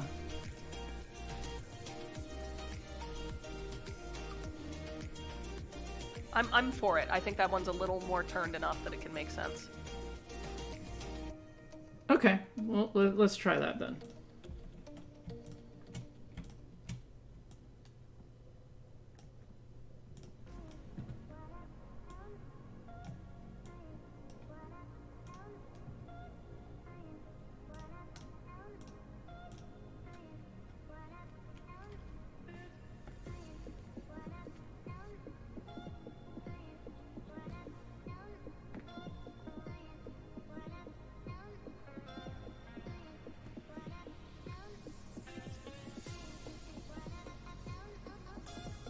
I love cheetahs. That is the reason, if anyone's wondering why I chose cheetahs for Jolteon, aside from speed being the obvious connection.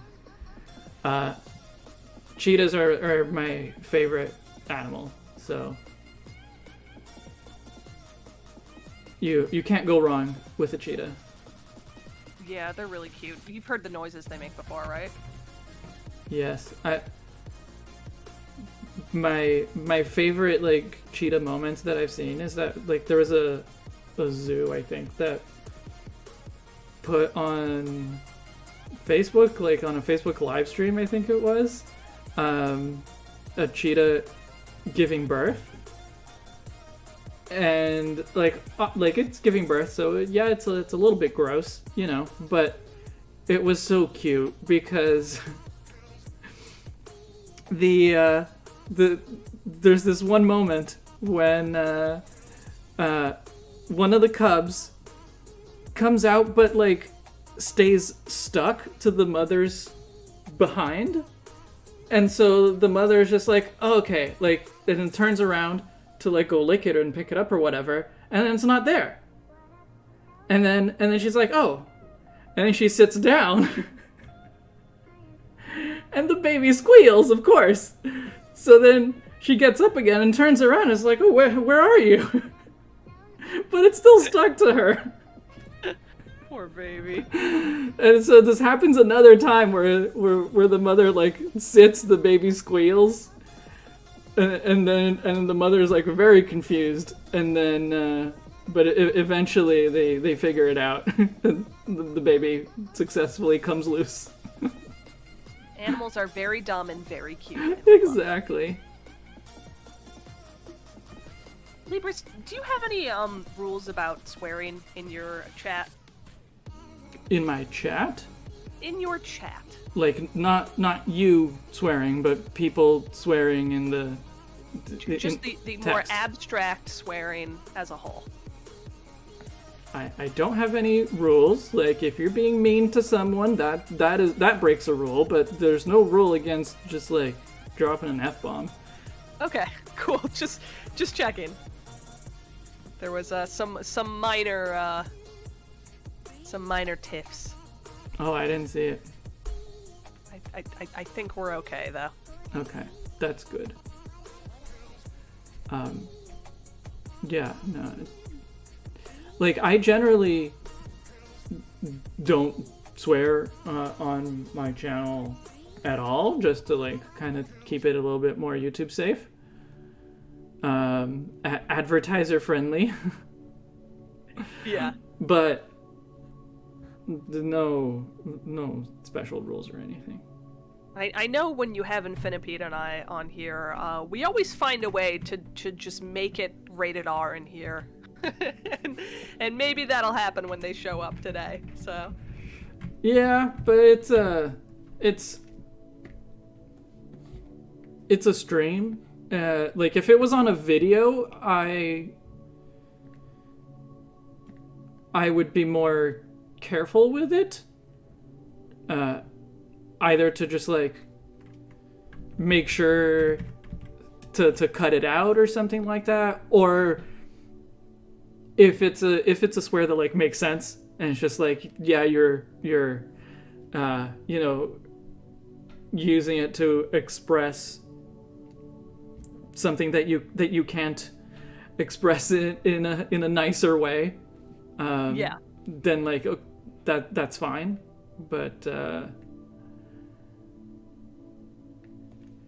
in a stream, like, most of the people who will see the stream are the people who are here right now. And most of the people who will see the stream in the future will probably not be looking at the chat because they can't interact with it. Yeah, that's true. Yeah. I think I can change. I think I can rotate the face of this cheetah just a little bit to like face forward a little bit more. Then maybe that could be a more interesting face angle. Yeah. Also, don't be afraid to bring that front paw that's closer to the viewer. I might even curve down the wrist of it a little bit, just so it doesn't look like it's sitting on air. You know, I think it's got to point forward more is part of it, the whole thing. It looks so playful. It does. It does. I like it. I like it too.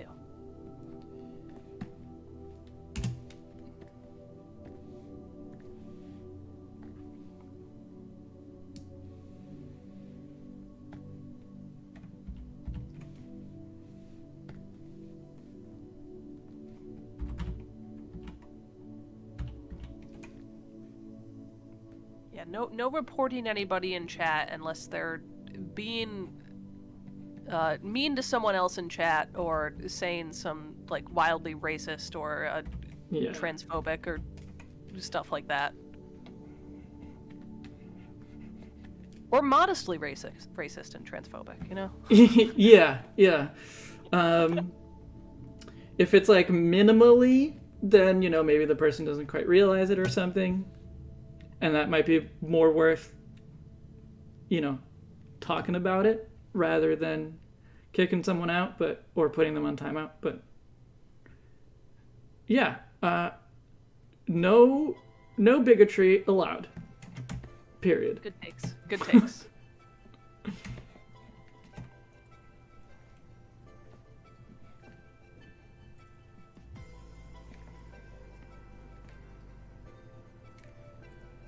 I expected this stream to be a little controversial. I did not expect it to go that far. And I mean, the controversial part that I was expecting is the part that we've already finished, because it was Vaporeon. People saw Jolteon, they're like, "Don't touch my boy. I'm about to say some terrible things on YouTube." Yeah, thanks for hanging out, Rodriguez. It was good. I'm normally here on stream. I try to be cool. I don't always succeed. But I think it's good to have another person to bounce off of for Libris to talk to. And thanks for stopping by. Yeah. I guess you haven't been to a New and 51 stream before, because I mean, Banana Meteor, you're not always here for the New and 51 streams, but I feel like you've been to like all the recent ones. Yeah. I think every once in a while I'll call in, but I'm normally here. Maybe not always the most talkative, but I think it definitely requires picking up the slack a little when there's just the two of us. How do I make this tail look natural and also look lightning shaped? I think it might be helpful to look at official poses of Bolton or Megamanectric to get some ideas from. Well, Megamanectric is very stiff, and that's what I'm trying to avoid. And Bolton, the thing is that I like its tail when it's like attacking, and when it's not attacking and it just kind of like flops there. I don't like it. So I don't know if that'll help. Maybe Pikachu would have something closer to what you want?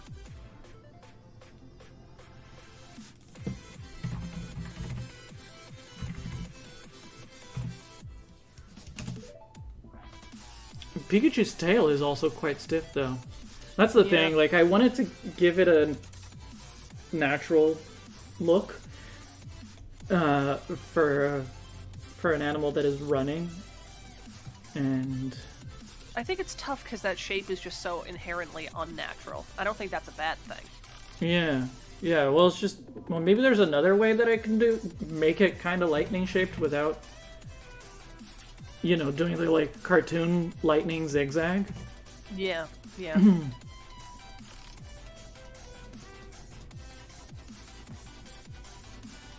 Told no one to be bigoted, and now George says it's fine to be straight.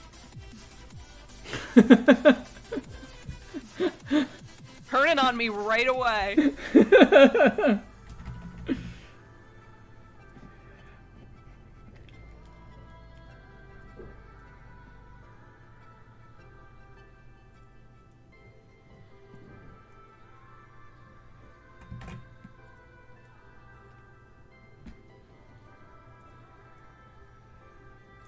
Yeah, maybe that's good enough. I can make it a little bit more angular than this first sketch of it, but like just give it more bends.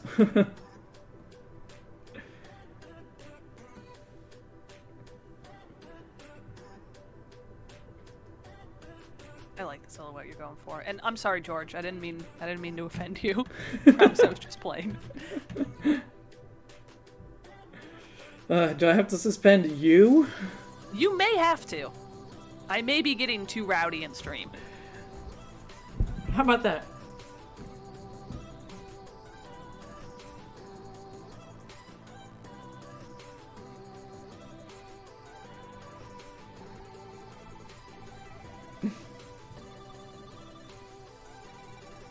Oh, I like what that tail is doing. That's cool. Okay. I'll stick with it for now, at least. Let's see if I can... I like that you've made the neck longer, too, like a cheetah's neck. I think that's cool. Well, thank you.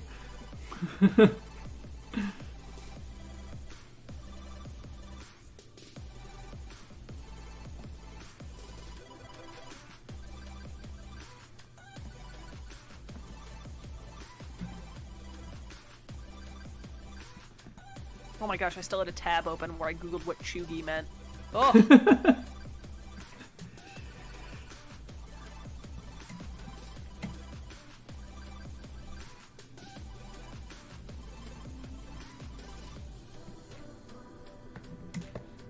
I mean, it's fair. Like, I have literally never heard that word before.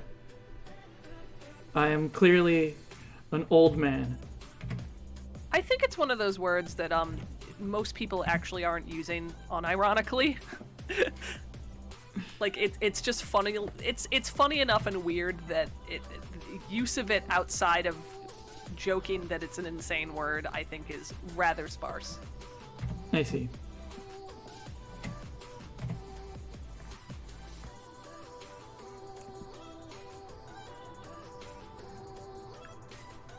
You know what's another word that no one says anymore? Emo? Really, like, unless you're describing a certain brand of music, like, that one really phased out. Are emos still a thing? I mean... Like, I would obviously use emo to describe people in my high school, but... I think there's always some sort of subset of goth, especially in a high school setting, but, like, I don't know if people describe that as emo anymore. And of course there was the subset of emo which was scene, which I also never hear. That was what? Did you ever hear that one? Scene? Scene? No, I don't think Scene. so. Like SCENE scene. It was like rainbow vomit emo. Does not ring a bell to me. I promise it was a thing. Was it a thing like alongside the other emos, or did it come later? Kind of like a subset, sort of alongside it. Okay.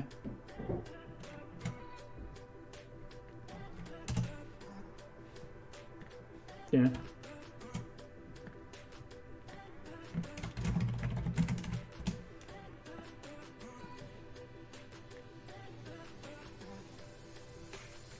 All right, let's refine this a little bit more. I think it's looking pretty good, but I agree. I'm being told that Drizzile is keeping the emo culture alive, which that's true.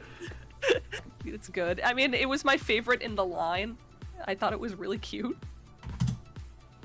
I think the only thing I don't like about it is that it's like wearing enormous mittens. Oh yeah, that was kind of weird, right? Yeah. I don't know why they'd give that to a reptile, especially. Yeah, but yeah, I think it's my favorite middle stage from Gen 8 because of the starters, because I really don't like the Gen 8 starters in general. I think they all get a bit too humanoid in their final forms. I don't know if my Pokemon has been pushing towards that as of late. I think it's because they want like your final. They want your starter to feel like your best friend, but like my best friend could be a dog. Yeah. Don't judge me. Yeah. Well, this is something that on the community Discord we've been talking about a lot. Is just like whether Sprigatito should become a biped or not. Oh. Which, like, that's a very specific discussion, but like for me at least, the more important discussion is, do they all have to become humanoid? Or like, can we please get some starters that stay animalistic? Like, just give us variety in the body shapes, and then it doesn't matter whether one of them, the specific one, becomes bipedal or not. I think that Sun and Moon was really good at that. There felt like a lot of variety in the final stages, and I totally agree with you. I don't really mind in the long term if a certain starter is more humanoid. I think it would be fine if Sprigatito had a good design that it ended up being bipedal. But then if that happened, I would like to see either Quaxly or Fuecoco get a quadrupedal design, for variety's sake. Mm-hmm. I hope Fuecoco does, because I still don't think we've had, like, a quadrupedal fire starter. We really haven't. I also want to see Sprigatito become a sexy cat, so I'm sorry. That's fine. Also, hello, Infinipede. Welcome. Welcome. Sorry I'm late. Had to pick up my meds. Oh, no, that's fine. I think it would be hilarious to see Sprigatito become a sexy cat and make everyone upset. And, yeah, like... Not everyone. not this chat. I think there's an argument to be made that Typhlosion is quadrupedal, but, like, kind of not really, because whenever we've seen it in the games, like, it stands on two legs in battle. So, it has a like, it can go on all fours, but that would not be enough for me to call it a quadruped. Yeah, and it's so hard for me to believe that we've never had a quadrupedal final fire starter. Like, how? We're so deep into this franchise at this point.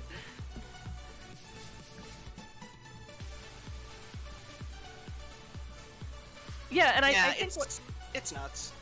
I think it comes down to the criticism of Sprigatito is not that so much people need it to be quadrupedal, it's that people want variety. And, like, yeah. Why not? Yeah, and there was like, a lot of people don't like Incineroar, myself included. So, I love Incineroar, but, like, I get it. I don't know, though. I feel like the concept would not work as a quadruped. For Incineroar? Yeah. Oh, absolutely. But yeah, no, I don't like Incineroar's design, and... like, fairly, like, the most recent cat starter that we got went bipedal, and so for variety's sake, I would prefer it if Sprigatito didn't. But, like, that by itself is less important than just having variety in the set, and so... Yeah, I gotcha. Yeah, if someone else becomes quadrupedal, or, like, if Quaxly, like, turns into more of, like, a proper bird and not like a Decidueye, right? Where its wings I also turn love into Decidueye, but I do like Decidueye too. Oh, I love Decidueye. Decidueye is my favorite starter, but if it was just like, we had a bird whose wings are hands, if the next bird also has wings that are hands, that's not great. Yeah, I totally get where you're coming from. And, of course, like, Pokemon is long-running enough now that a lot of the species and animals have been addressed more than once, so why not make them unique from each other? Yeah, exactly.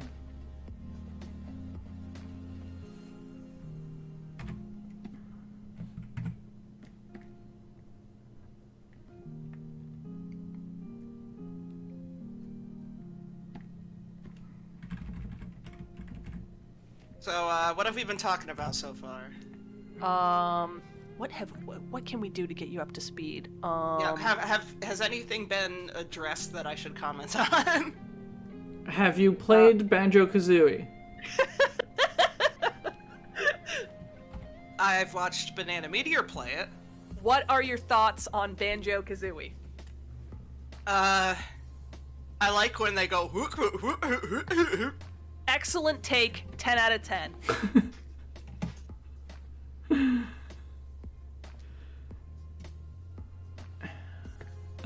What else? What other beef do we have to bring back? Swearing on stream is cool. No one actually says chuggy unironically, and Rare is cool as a dev, and the games that they make are cool, and I get sad when people don't like them. The Game Boy Advance Klonoa games, those were fun. I sucked at them, but they were fun. Freebird, you should chat with the person right above you. April loves Klonoa. Loves it. I don't think I've ever heard of that. Klonoa is a kind of forgotten platformer mascot. It's a puzzle platformer series about, like, that black and white rabbit with, like, the Namco hat. Yeah, hasn't had a new game in a long time, but recently got a port announced for Switch for 1 and 2. That's very exciting. Yeah. I might have to pick that up when it comes out because I was like a kid when I played the Game Boy Advance ones, and that's part of why I sucked at them, but also they were very cute, and I liked the general mechanics of the game. It's pretty Yeah. Besides from the kitty art style, like, you would think that it was pretty easy, but, like, fairly challenging, and also, the story gets quite sad. I won't say anything else, but, like, you really don't expect it to hit so hard for a cute little guy.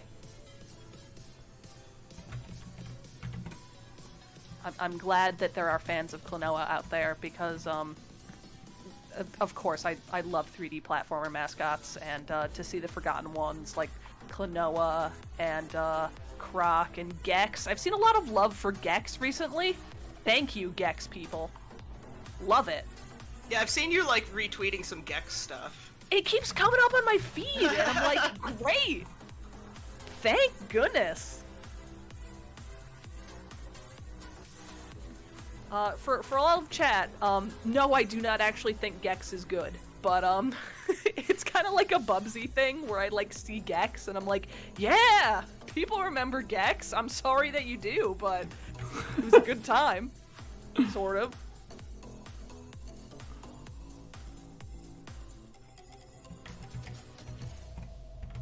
It's an ironic love.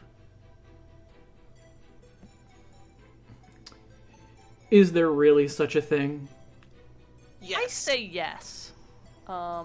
If you love it, why does it have to be ironic? Why not just love it? I think it's totally valid. Like, the things that I love ironically, I love, certainly. But it's almost like a love that requires explanation, where it's like, no, I don't enjoy this for, like, the mechanics or, like, actually sitting down to immerse myself in the world, but I enjoy the character and the design in a way that, like, I appreciate it outside of that media, you know? So what makes that ironic?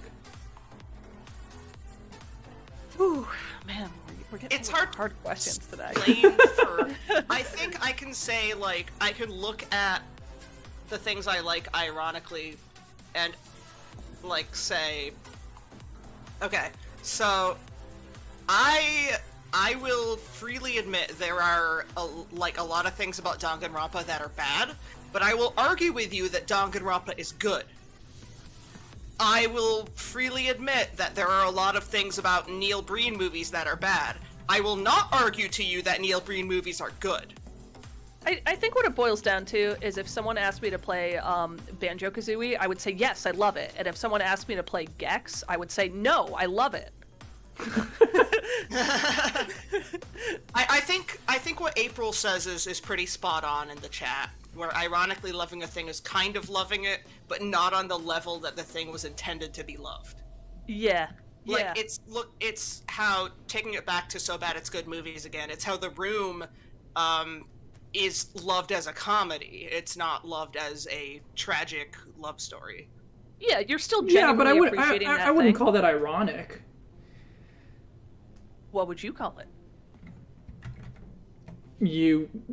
it is unsuccessful at what it tries to do, but you like it for different reasons.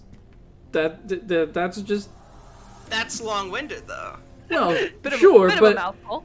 Sure, but it's not irony. Irony as a word has developed new meaning in the course of the past couple decades. So. Well, yes, that is true. Thank you, Alanis Morissette. But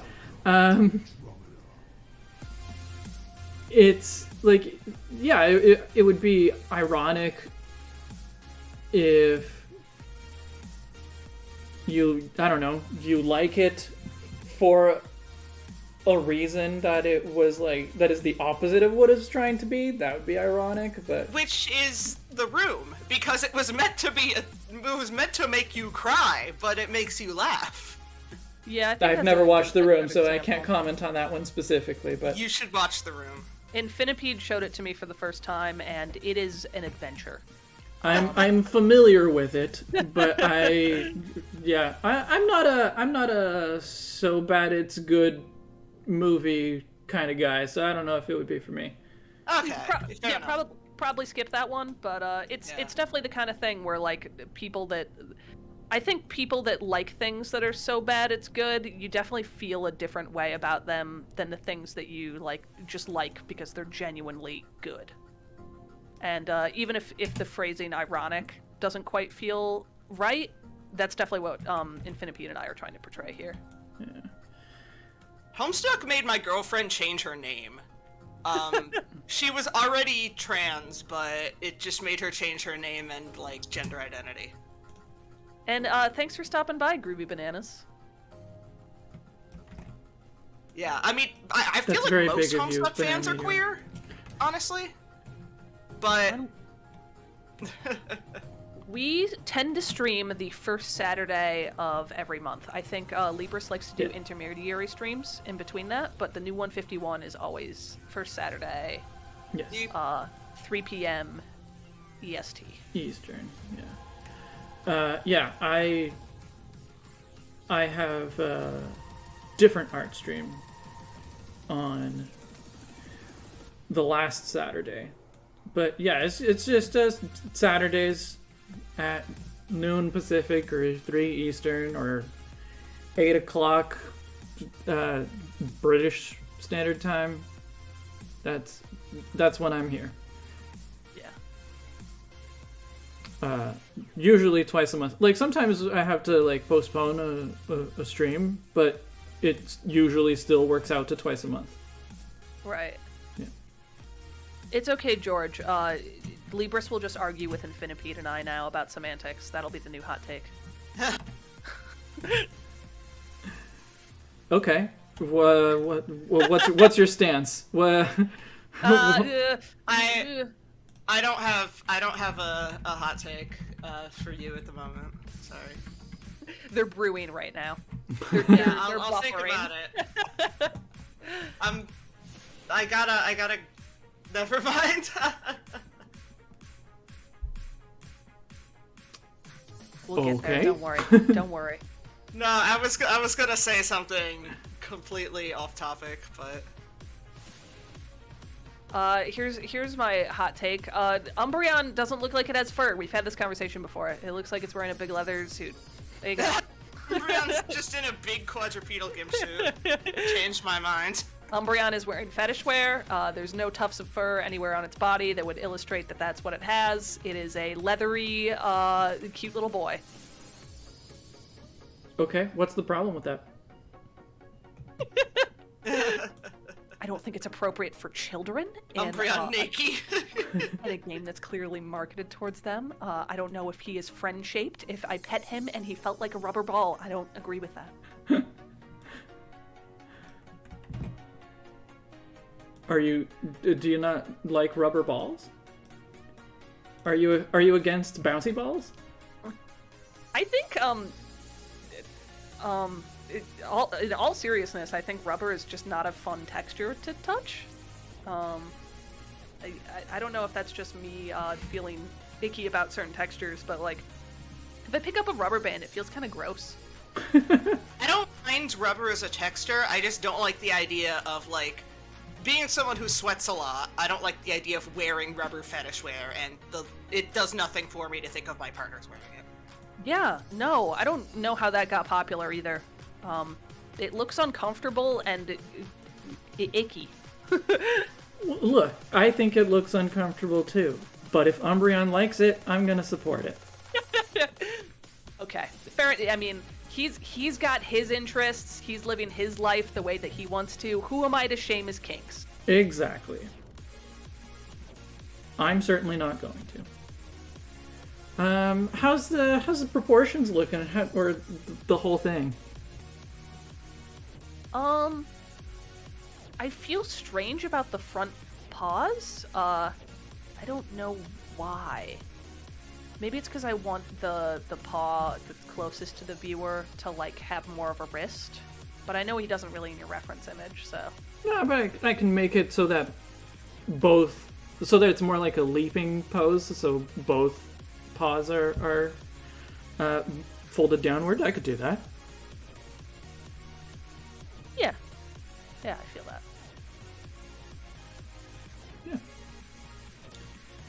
Yeah. And I think I will at the tail, that the third extra spike on the tail, I think I gotta move it back one bump. I don't want to imply that it has a forked tail. Yeah.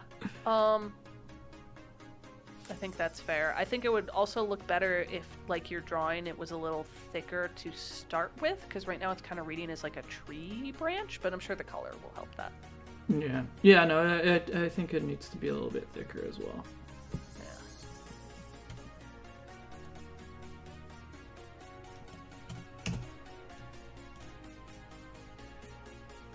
Okay, but I'll just do one extra take of cleaning it up. I'm going to emphasize the frontmost spike on its head because I want it to look like it has a mohawk.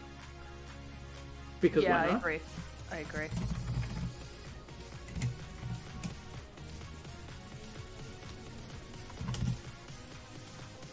And then I can fold the paws down. Are the back paws looking okay? Yeah. I think they're in good position right now. Okay. The weight. Yeah, and Finipede, the big thing you missed earlier is Libris and I were talking about the semantics of the phrase overrated and how yes. it's okay to think something is overrated, and that's not necessarily a criticism of that media, because it's not the same as not liking something. It's like totally separate, but a lot of people take that as like an offense when you say that. And then apropos of nothing, someone in chat was like, Banjo-Kazooie is overrated. And I was like, this is the wrong chat to say that.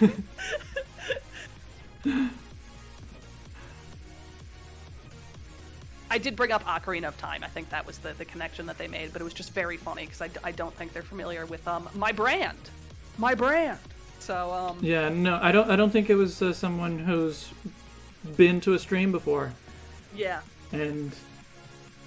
you know, since the last time we did one of these streams, I have like 1,000 new subscribers. You're very famous.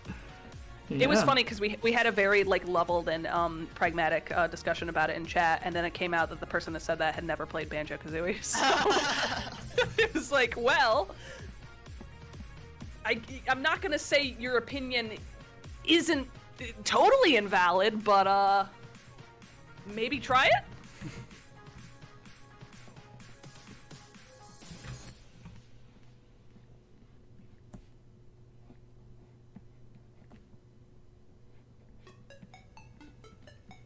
Oh, it might have been because April said Nuts and Bolts was underrated. Yeah, that's fair. That is totally fair.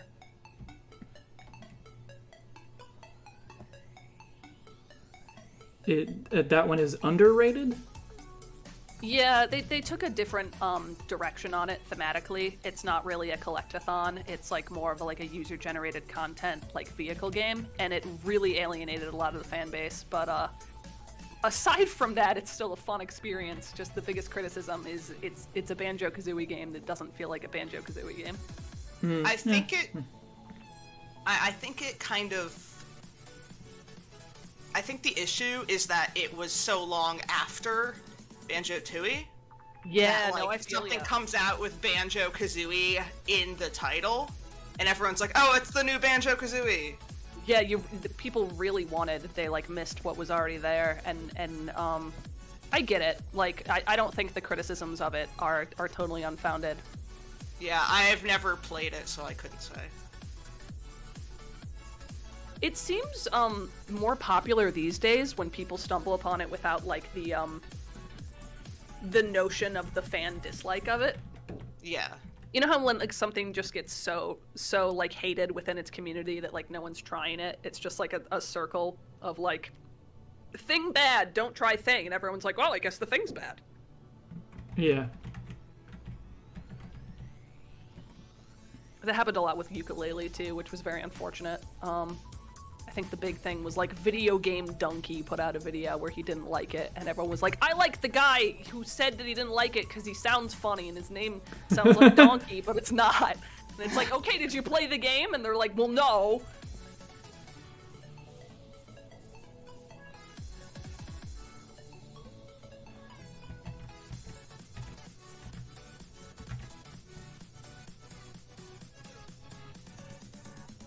Sorry, Banana's really on her 3D platformer hot takes right now.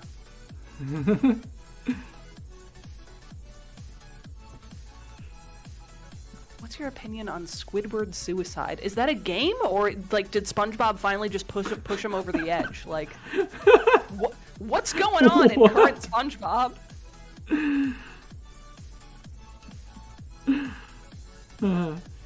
I knew the new seasons were weird, but I didn't think we had reached that level.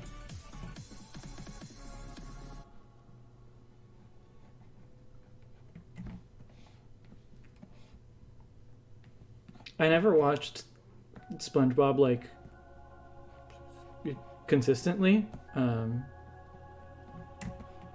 I think I was a little too old for it to like be the target audience or to be marketed it. So I do not have any SpongeBob takes whatsoever. I'm sorry that 90% of memes these days are SpongeBob, because it must just feel strange to you. I never got into SpongeBob either. Like, I watched a little bit of it as a kid, but... Yeah. Guys, it sounds like Squidward offed himself. Someone in chat told me so, so, It's gotta be true. it's gotta be true. Poor Squidward. If only Bikini Bottom had better mental health care. I know, right? Truly a failing of their health system. He broke his clarinet and said, well, it's time to end it all. Shouldn't be laughing so hard about this.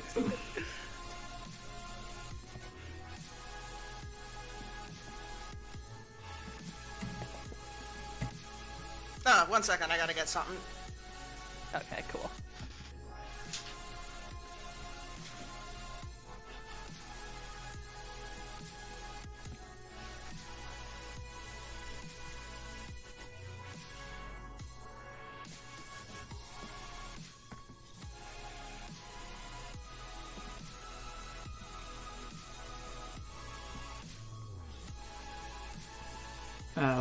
We'll show Infinipede our progress so far with EEVEE and Vaporeon before this once this one's done, and then move on to Flareon. Sure. Yeah. I don't let me forget to put the spots on it. I will not let you forget. Little speed chevrons.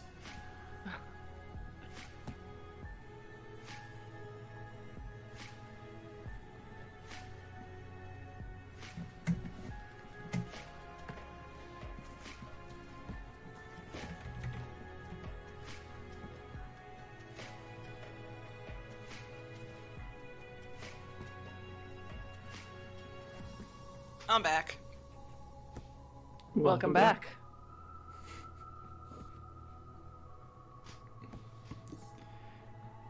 Yeah, we're already. This is already the third design Infinipede, so you've missed EEVEE and Vaporeon, but we'll show you once this one's done. Cool.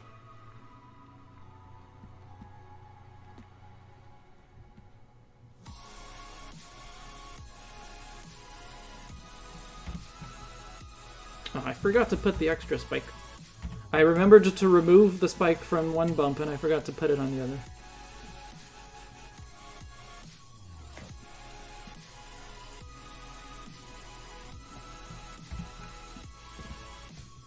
How's that?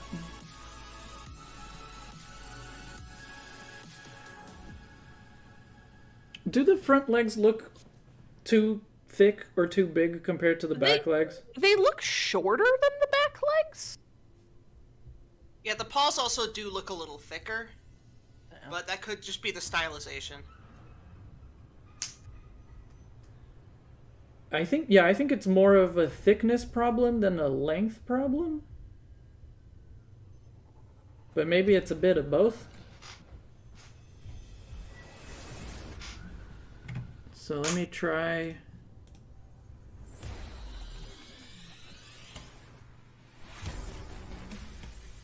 Make this thicker. Make this thicker and move these down a bit.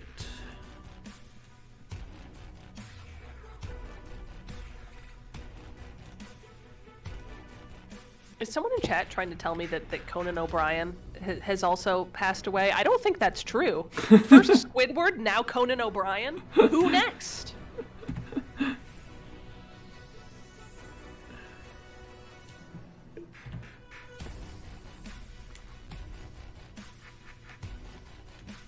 Yet another show that I never watched.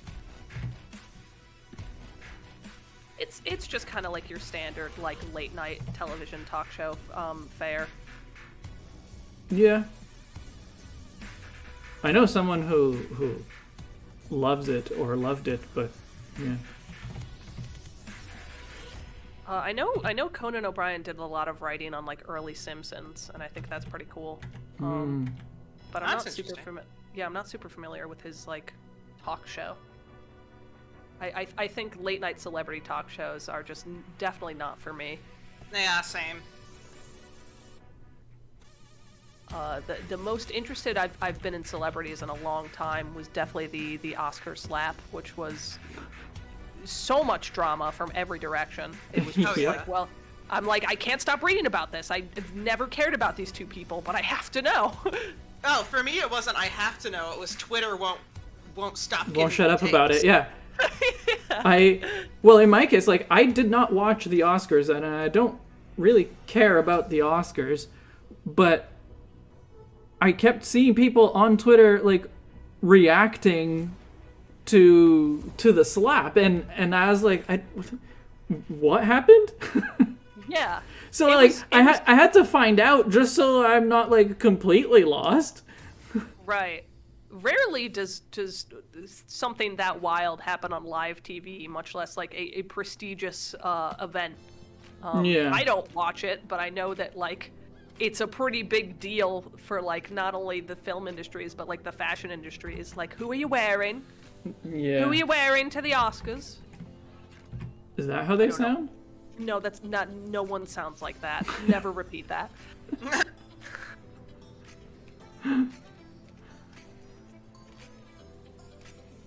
But it was definitely, I think it's the most I've ever seen the internet interested in celebrities, because normally we all kind of, we normally all kind of all do our own thing, but that was just so wacky.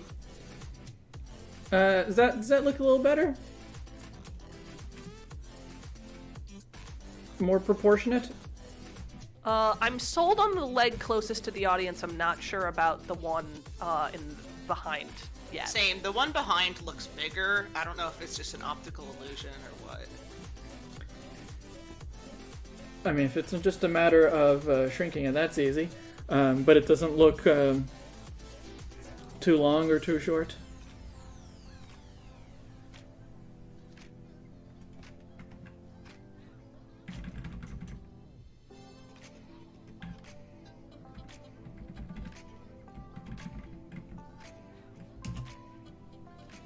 has that.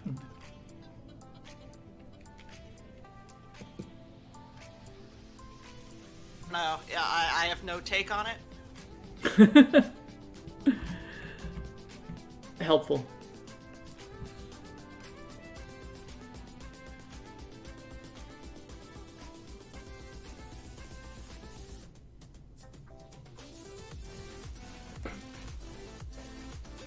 Yeah, I think it looks good. I think it works now. I gotta put those speed spots on it. Jolteon's gotta go fast. I hope that's not infringing on anyone else's trademark. We should make an original character of Jolteon combined with Sonic. We'll call him Somebody's Sonny. probably done that. Gosh, I can't even really make Christine Chan jokes anymore. They feel very tainted at this point.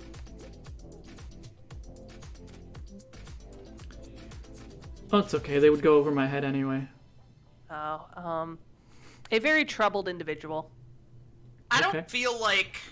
I feel like once you're that big on the internet, like, as long as you respect her name and pronouns, there's no harm in making jokes. Oh, for sure. I feel bad because it used to be like more jovial. It's just like, oh, funny Sonic characters, and like now she's in prison for sexual assault. So like, yay. Well, then make all the jokes you want if that's what she's in prison for. Yeah, don't read too much into it. I mean, obviously, I'm going to make folks interested now, but it is certainly a saga. I mean, yeah, I just know she had a lot of issues, and I guess I could look at this from the perspective of another autistic person, as like, gee, I'm glad I didn't have it that bad. Yeah, and I think that was totally fine. It was more fun to like engage in the Sonichu culture when it was just like someone who was a little strange who made fun OCs that people were into, but then it kind of morphed into like this less fun, sadder thing. Yeah. I mean, there was always the less fun aspects of it, with the harassment and whatnot, but... Yeah. It was good for a while. It was like people were being, like, respectful, but also, like, making Sonichu jokes. Right, and I think that was... the jail thing happened. Yeah. Yeah, absolutely. I hope she gets help. And... that's about all I can really say. Okay, so... the Jolteon that I have now, I think is pretty good for what I was going for, but there's still two things that I want to resolve before we move on. One, does it get a third color? And two, does it get a collar? I say no collar. The more I'm looking at it, the more I'm like, this has plenty of design elements. I don't think it needs one. What if it got a collar, but only as a color element, like a pattern? Ooh. Ooh, listen to Infinipede. Yeah, that's not a bad idea.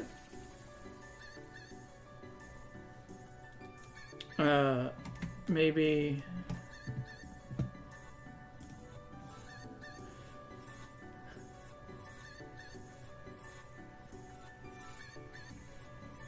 maybe like a choker. I mean, it's already a bit punk anyway. I was thinking like a more jagged design, but yeah, sure. Well, yeah, of course, it's a jagged choker. Oh, I see it, Yeah, that's perfect.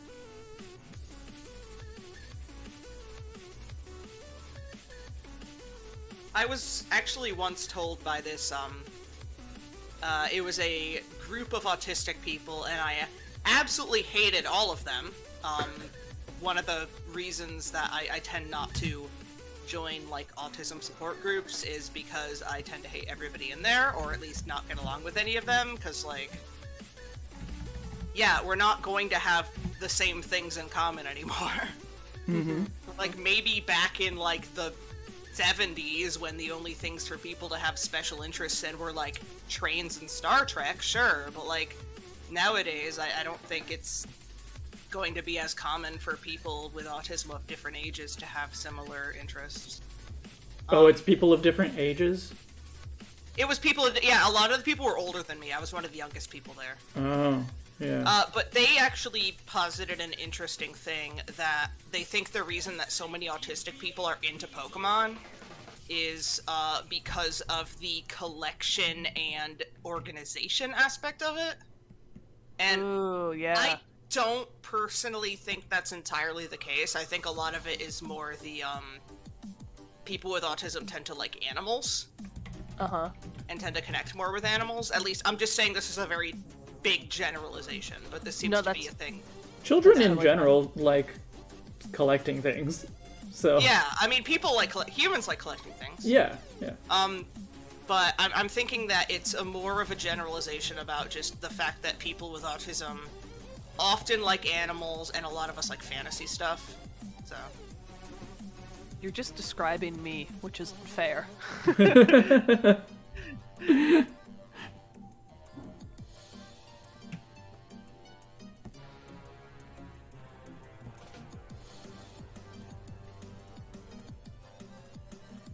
It's funny, I've never been like formally diagnosed as being on the spectrum or anything, but there's just like so many things where it's like, no, I'm really into like children's media, and I like to collect things, and I like certain textures, and I don't like loud noises, and like stuff like that, where it's like, oh, I'm probably something, aren't I? You sure are something. You're certainly a person. Thank you.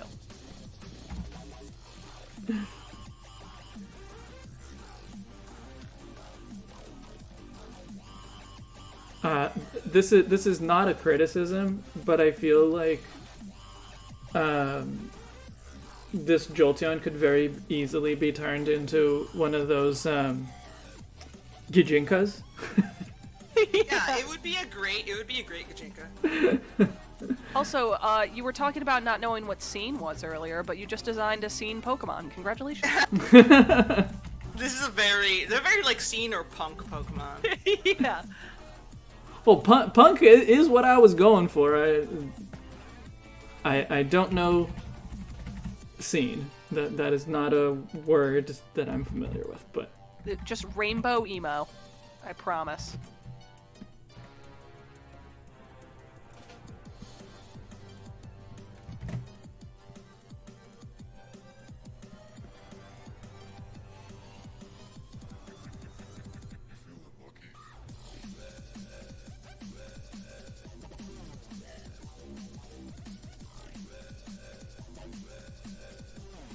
I feel like Pokemon games are specifically designed to be played with your sibling or significant other, and that's why they all come in 2 versions. Because it's like so much like, hey, you gotta trade to get all these guys, and I don't know why they still split them into versions. I mean, I know money. A lot of that's why they still do it. Yeah. A lot of fans double dip and they get stuff that way, but like I think that a lot of Japan is more like metropolitan, like in terms of like city. A lot of Japan is more urban than like so much of the US is rural and or suburban. But it seems like a lot of Japan is very urban, and like there's a lot more mass transit and public transportation. Oh, that for sure. Yeah, so exactly, definitely compared to the US. But so there would have been more opportunities for people to like know somebody who played Pokemon and trade with them. yeah. I mean, it isn't really like I don't know what it's like, you know, growing up nowadays and liking Pokemon, but when I was in school and liked Pokemon, for the most part, so did everyone else. Not so much like in high school, but when Pokemon first came out, I was in grades 4 and 5. Everyone was playing it. Yeah. I think it especially these days, it's just maintained popularity with like almost all age groups. Mm-hmm. I mean, I think when you're in high school, there's a certain amount of pressure to be like, I only want to like cool stuff, and Pokemon isn't cool. But then you get to college, and you're like, all right, Pokemon's still pretty cool. So, Yeah, like I mean, I had like one friend before Julie, before Banana Meteor, and it was he was like the one person, him and like one other guy who I later became more friendly with, but we would trade Pokemon. And then the reason that like I became friends with Julie was because I traded this guy I had him trade me my Haunter without like trade him a Haunter without like him without telling him what would happen, and he threw a frickin' tantrum. Wait, because he didn't want the Haunter to evolve? No, because he's like, why didn't you tell me it would trade? And I'm like, no, it's mine now. Oh, I see. You took his Haunter. Well, he said he would trade it, and he flipped out. So I went over to her house, because they were neighbors, and I'm just like, hey, Brant's mom made me give his Gengar back. I mean, we had met before then, but like... And a beautiful friendship was born. I vaguely remember this. This is like dredging it up from the deep recesses of my memory, because of course I wasn't part of the drama. You just like showed up and I was like, oh cool, but I didn't know it was like Pokemon. No, because I remember I went to you and I told you, and like you had like 2 Gengars. Because I think your older brother was also playing Pokemon. Yeah. So you had people to trade with. I actually tapped out of Blue version when I first got it, because I was like, like 5? And, I didn't really understand Pokemon, and I picked Charmander, and I couldn't beat Misty. So I just, like, handed the game to my brother, and I was like, you can play this. Like, it's too hard. And I didn't really get in until, Silver came out. When I was finally like, oh, okay, I get this now. I'm old enough to understand things and not try to ram my Charmeleon into Starmie over and over again. Oh, wow. That's good. I picked Squirtle, I think. These days I'm all in on Bulbasaur, but when I first started, I definitely picked Charmander. Yeah, Bulbasaur is probably my favorite out of those 3, but they're all pretty solid. They're all cute. I'm glad we started. It is funny in hindsight that, like, they're all reptiles. Like, it seems like so little variation, but at the time we were just like, yeah! Yeah. Yeah! They're all great. What do you think of Blue Collar? You like the blue. Now this would be the only one that would be a colored collar. Do you want to keep it white for cohesiveness? No, the other ones aren't white. Oh, that's a good point. I hadn't seen the other ones. Aren't the other ones all white? Am I crazy? No, Flareon's is orange. Is it? I mean, you drew the art, so you know, but like... Trust me, Flareon has an orange collar. Here, there you go. Oh.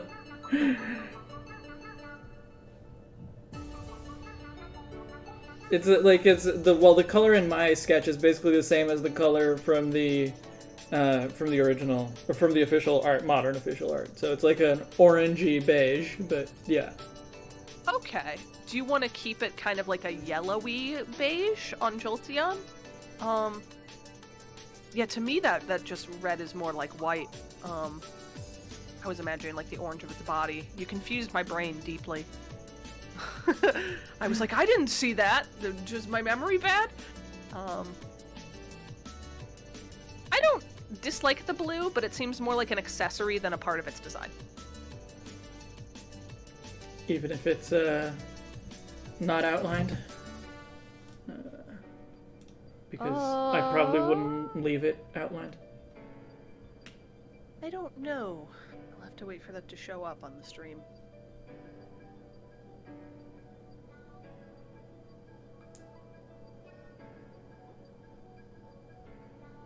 What type would Slender Man be if he was a Pokemon? What a question. I'm gonna say... Ghost. I'm gonna say Dark Normal.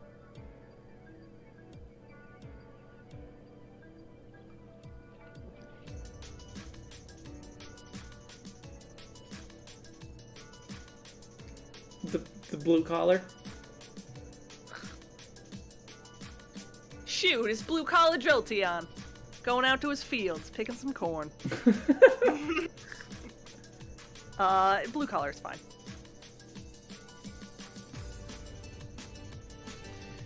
Like, because I want it to have a third color, and like, yeah, it could be white. Can we incorporate the blue anywhere else?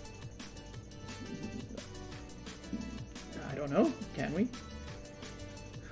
Then it feels more intentional.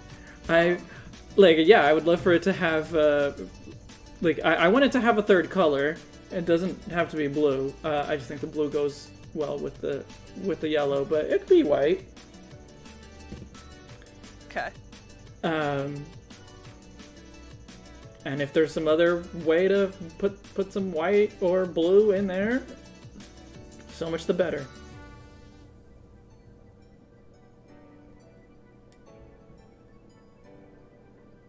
Blue ear tips? I can vibe with that. That's kind of what, like, Sylveon has, right?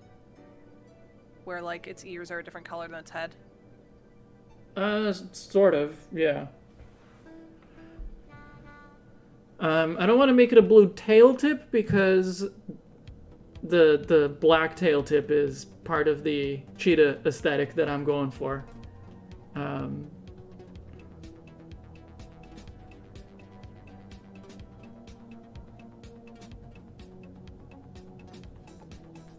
But, yeah. We can put the blue elsewhere as well. Sorry. No, go ahead. Okay. If Slenderman was like an evolution thing, I don't think it would be Slenderman that evolves. I think it would be like a smaller, like, internet myth cryptid creepypasta thing. That, like, one of the things it could evolve into would be Slenderman. And then it would also, like, evolve into, like, I don't know, other creepy internet creepypasta monster guys. But if Slenderman could evolve, I think the, I don't know, the Dawn or the Awakening Stone would turn it into the guy from Baldi's Basics.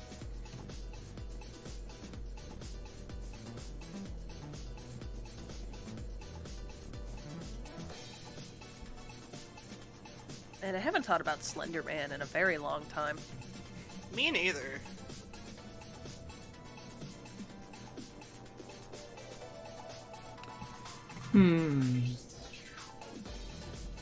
Oh, I like the blue ear tips. I like that.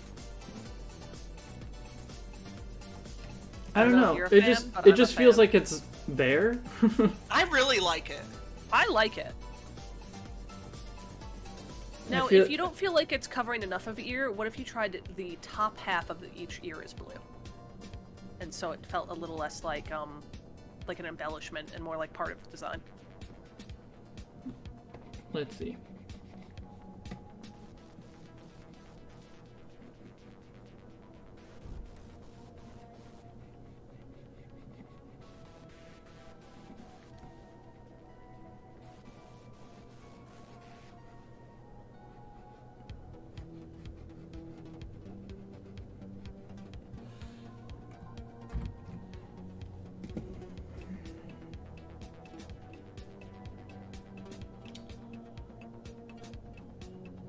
Yeah.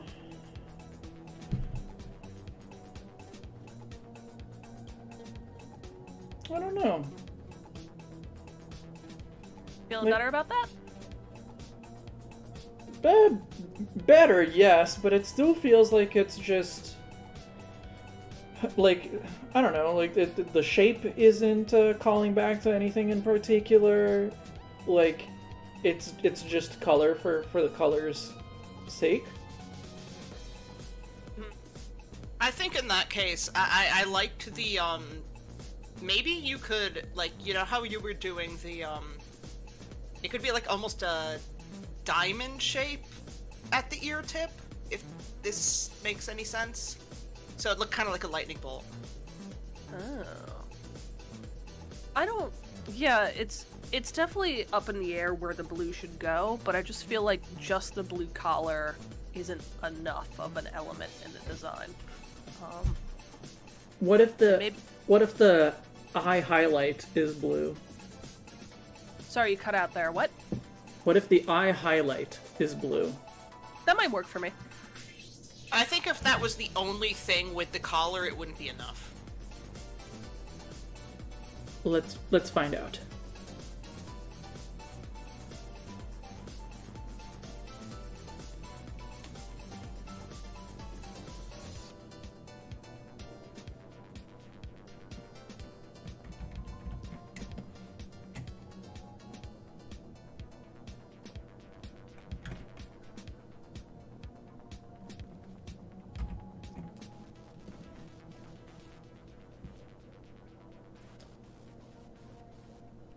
I don't know about being enough, but I think it works.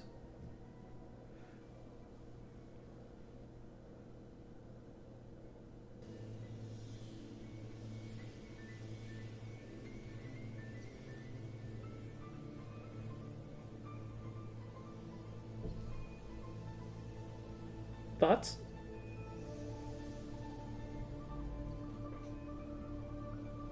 Hello? Yeah, Hello. I'm just... Oh, okay, there you go. Yeah. It looks okay. I really liked the blue ear tips, but if you can't come up with anything you like for that, that really satisfies. Yeah. I'm with Infinipede. I also liked the blue ear tips. If you don't like them, it's your design. You get the final say. But I do think the blue in the eye does help bring the color into more of the design. Yeah, no, like, I think having the blue ears, like, it works. Just in terms of putting the color there. It's more just...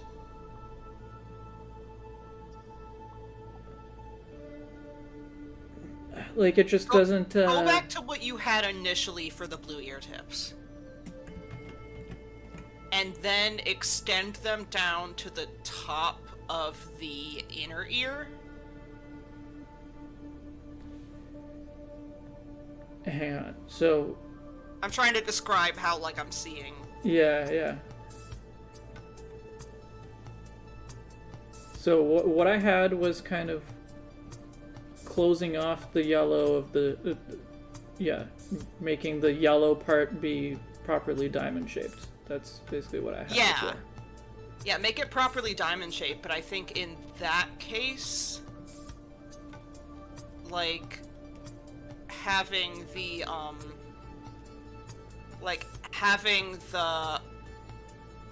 having it go down, like, not all of it, but just, like, a little... I'm sorry, I can't explain this.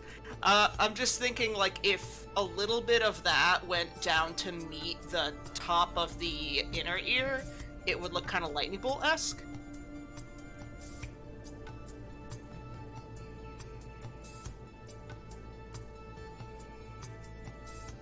Oh, now I see the lightning bolt. I was just like, that's an M.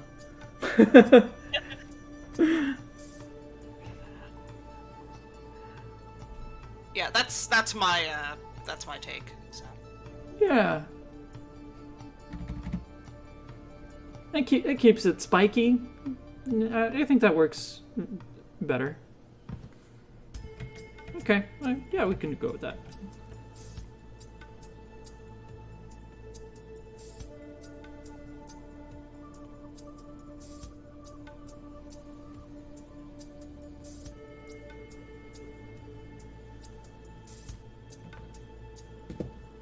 Alright. So there's Jolteon. Okay, cool. I'm cool with this. Yeah. We have done it. Cool. Just because Infinipede wasn't here, so let's do a recap before we go on to Flareon. So here's EEVEE. I'll hide the references.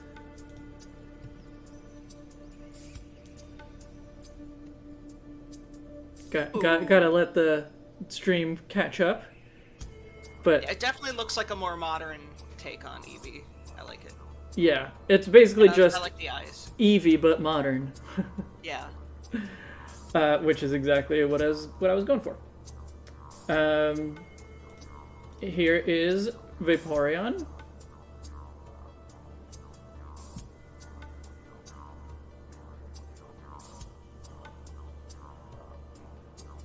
Cool. I like the pompadour. I said the same thing. the pompadour, and I like the wavy marking on the face. That's cool. Cool. Yeah, and then Jolteon. And now we tackle Flareon. So Flareon is a maned wolf. I do agree with you, Max, but I know that Libris hates those, so... And I don't mind this take on Vaporeon either. Yeah, no, it's... Yeah, no, you're right that Vaporeon isn't the same without the fish features. And that's why they're not there. Because it had to be different.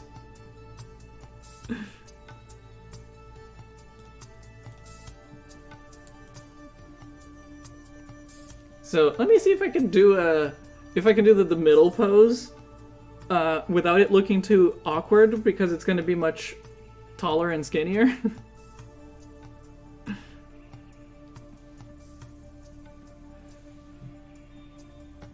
Let's hope. Yeah. But yeah, I think the main thing I want to change from my original sketch is just to make it make the collar fur and the tail fur bigger. So, yeah.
Sorry, I'm just kind of zoned out.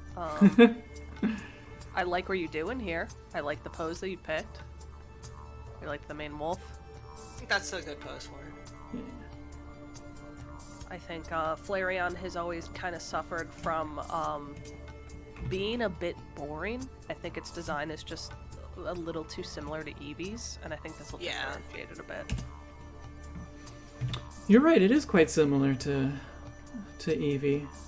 Yeah, it doesn't help that the color scheme is nearly the same, too. Yeah, it's like take the same colors and up the saturation. Yeah. Yeah, Up for the real. saturation. I'm EEVEE and I got sunburn. Poor thing.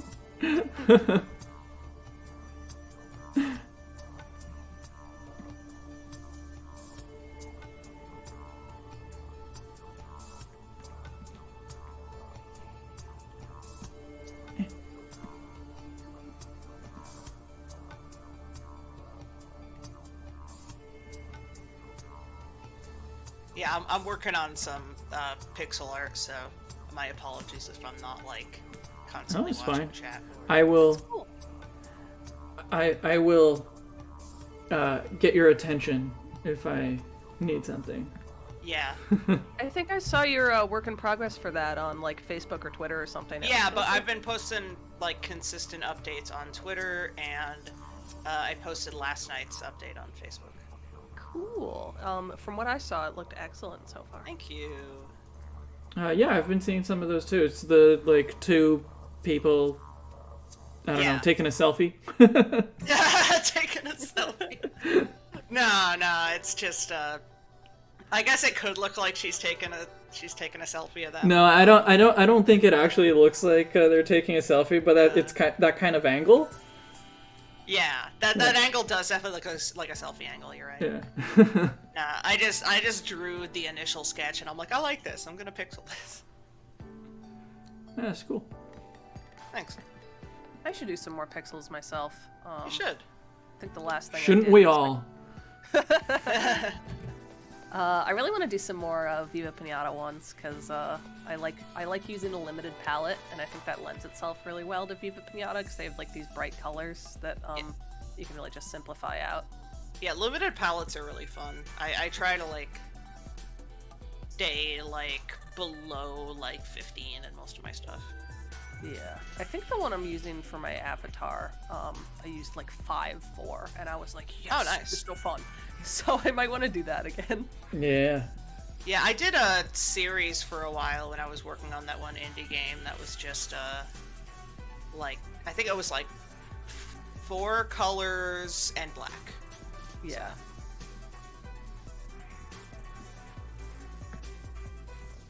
Well, as I think you guys know, my favorite Pokemon sprite style is Gen 2, which is 2 colors, black and white. So yeah, it's yeah, I like a lot of the poses in Gen 2. I'm just not. I feel like most Pokemon designs, like especially modern ones, but even so, like some of them from that era are a little hard to do with only just 2 colors, black and white.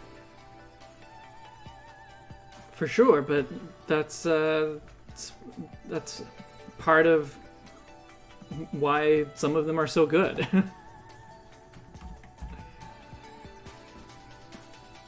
Like, yeah, so sometimes it's tough, but like if you can pull it off.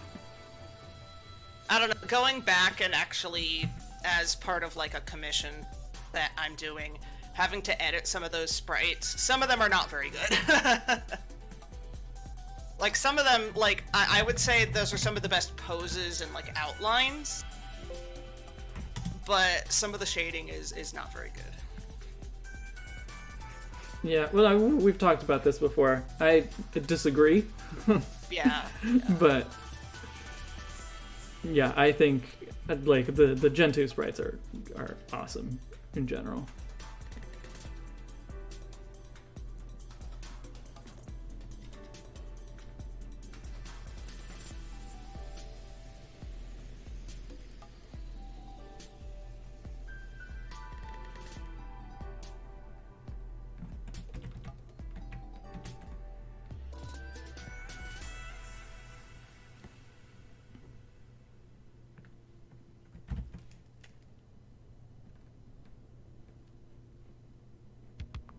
Yeah, I definitely feel like what Max said a little bit earlier about some of our redesigns having different stats.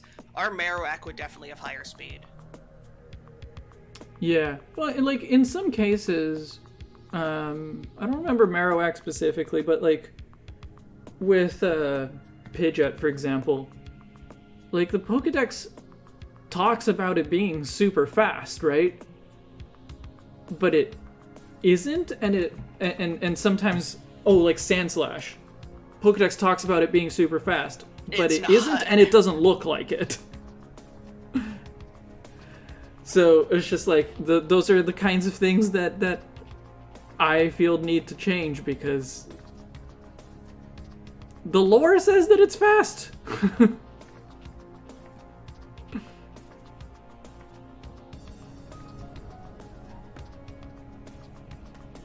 How can you say that the Pokemon is fast, but then like it not not show it and not be it.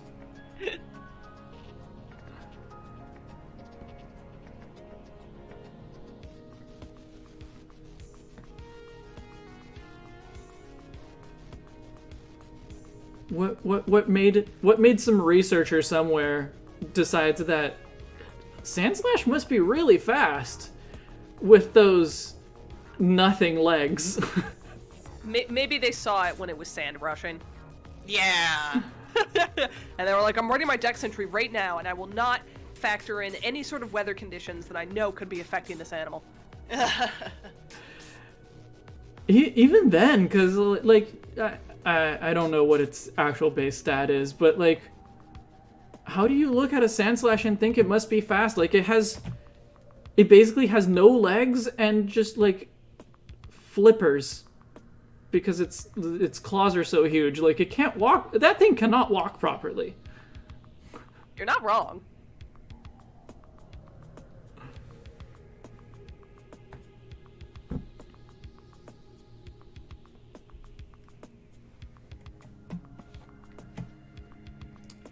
Sonic, you'll have to watch my videos on why the Pokédex is bad.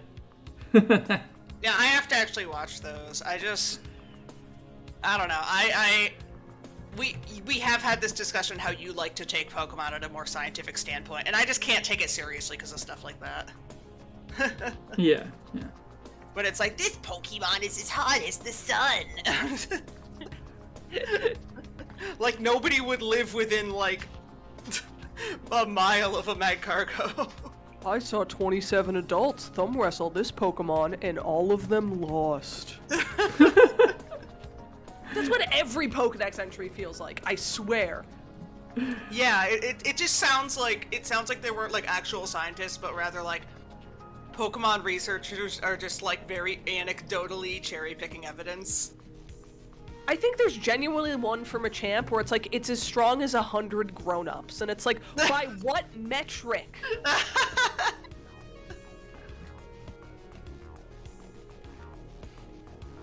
Yeah. Alakazam is smarter than a human, like... No, Alakazam's IQ is 5,000. Did you give it an IQ test, sir? And even if you did, any IQ above about 200, I remember this because I looked it up at some point for one of my theories that mentioned that. Any IQ above 200 is basically meaningless. Yeah. Because the IQ test was not designed to measure intelligence above that.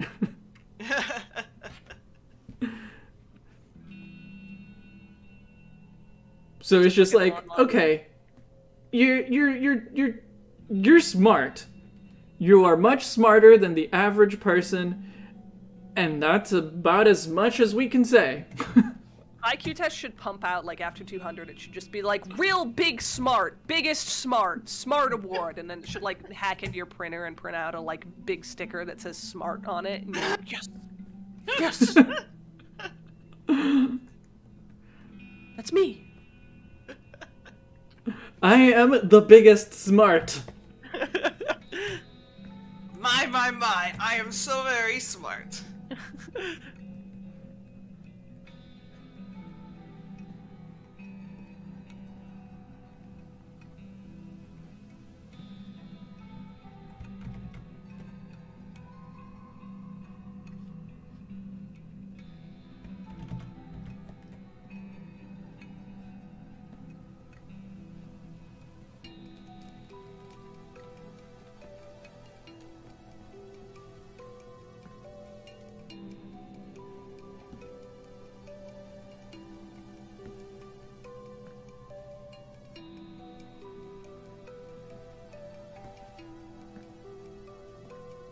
So, I'm pretty happy with the design of this Flareon.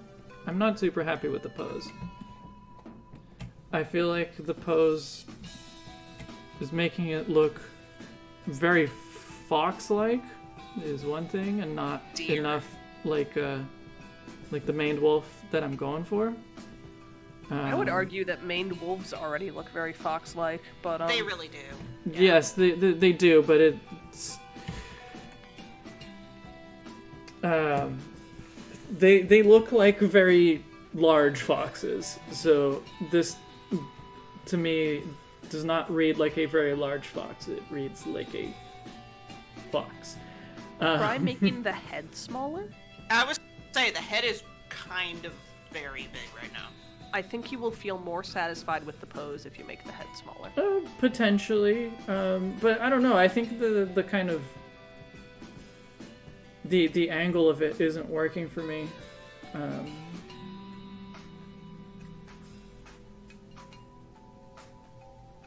Because I think I need to be able to really emphasize the length of the legs and this sort of downward angle, like it's minimally downward, but still doesn't look great with the long legs.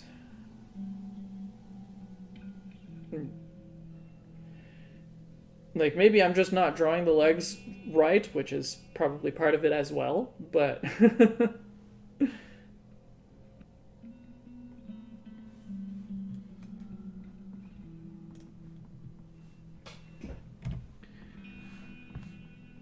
but I'll start by trying to make the head smaller if I can successfully, like, select all of the layers that are part of the head.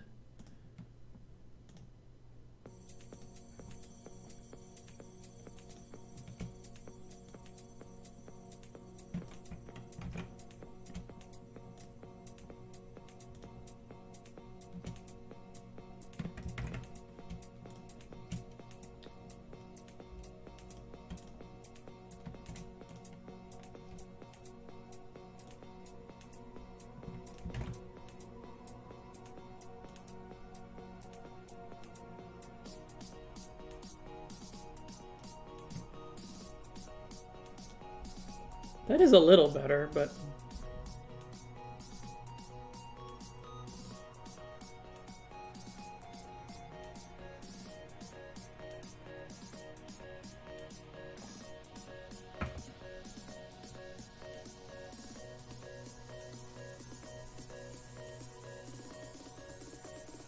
I also think the rump might be a little too high if you're trying to make it look a little more wolfy.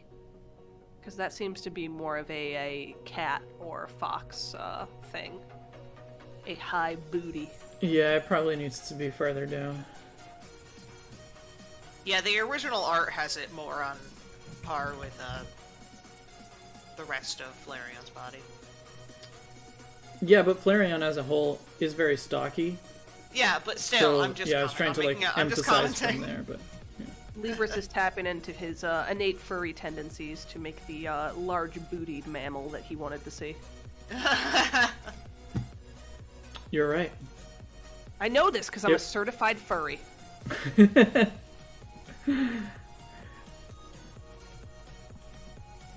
You are the furry expert. Oh, surprise! I'm going to a FurCon this summer. Really? Yeah. Cool. I've never been to one. I have to revoke my furry card. I've never been to one, but I've been to BronyCon multiple times, and I was told I have been there. Yeah, I was told by multiple vendors that BronyCon is just Diet FurCon, so I was like, all right, halfway there. Yeah, if I was gonna go to a FurCon, I'd want to wear a fursuit. I thought about making one, but I'm not quite ready yet. It's just gonna be like a huge money and time investment, so yeah. I figured I might want to get a little more inspiration by like seeing people there with one before I like commit. I mean, I already have like a Sona, so I'd probably just, if I came on a bunch of money, I'd just commission one.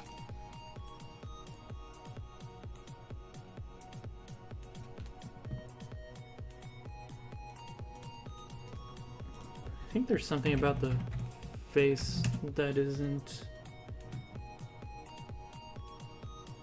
working for me. that's making it look too fox-like.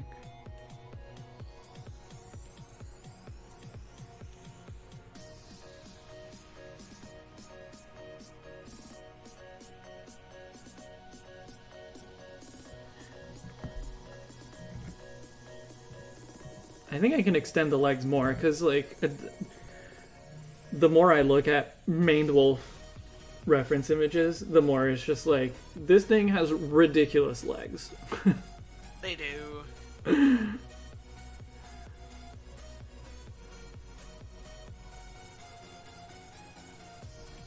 Maybe just when it has the dark snout, that'll help. It probably will, yeah. Yeah.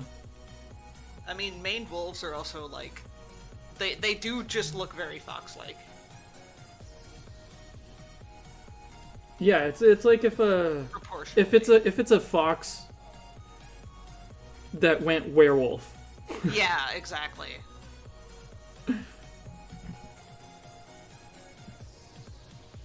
Alright, well, I'm gonna do another layer of sketching here, see if I can refine this in a way that I'm happy with.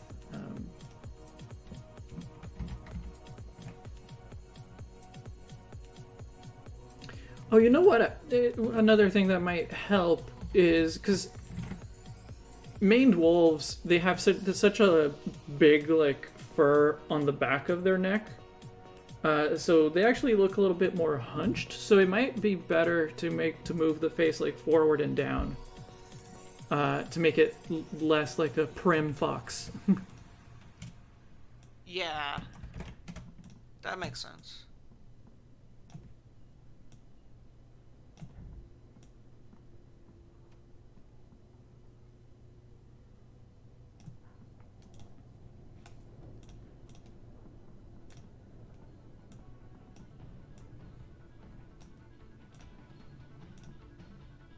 I think that does help a little.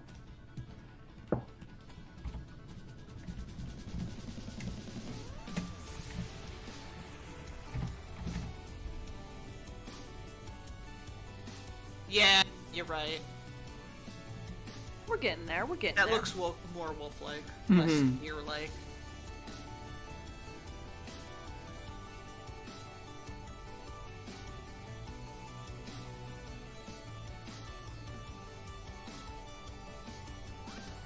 I wonder if I can make the flame-shaped ear actually, like, be pointing more forward.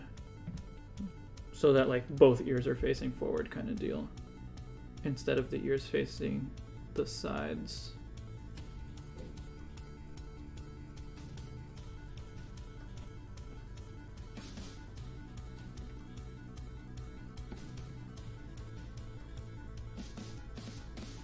Kuru pendant. I am sorry that someone walked into I'm a furry, but I'll do it again. Just wait. She's at work too. Yeah.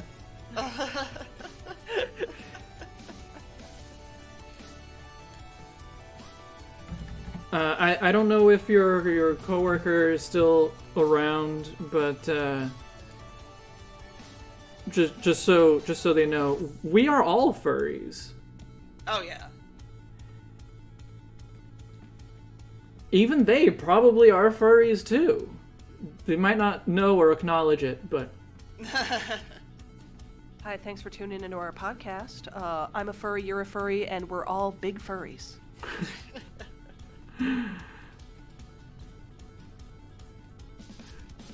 And the sooner you accept that, the happier you'll be. Truthfully. Yeah.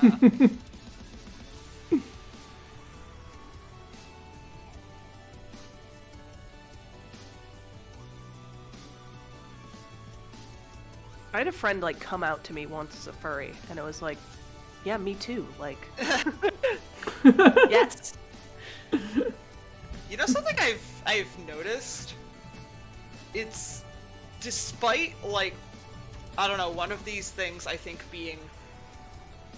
I don't know, I don't want to say more societally acceptable, most people who are like furries, it's like are a little more like I don't want to say embarrassed about it, but like a lot of people who are, it's more unacceptable in some circles to be a furry than it is to be a monster fucker. Yeah, for sure. And it's super weird to me because it's like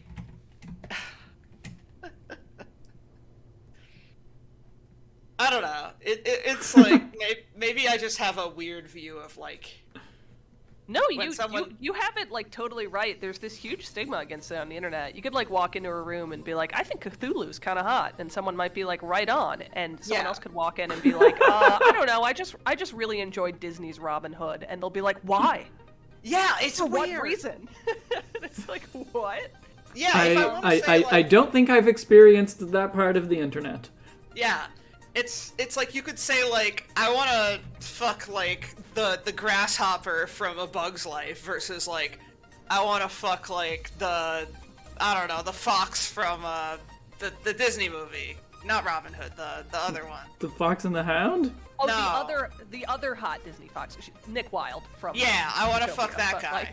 Like... The one from the movie I didn't watch because there were no invertebrates. Thanks, Disney. Yeah, sorry about that. There's no like mammal, or no, it's all mammals. There's no like reptiles or fish either. That's bullshit then. Yeah, it's let's just make all the boring animals the. I think it's because they wanted to establish insects or something as a source of meat, but then they never played into that in the movie because it was more about racism. So it was very weird. You could make a movie about literal fucking slavery now as the sequel, Zootopia 2. It's unfortunately hard to market arthropods. It's not I mean, obviously it's Disney, so they're doing all this marketing. They're like, oh, bugs gross, but I don't know. They could have just made like a bug side character. I don't know. Yeah, I feel ya. I honestly think a lot of the furry hate comes from the early days of the internet, where it was super, super demonized, and I don't think a lot of people ever got over that, and it's just kind of been ingrained in the way that people feel about them.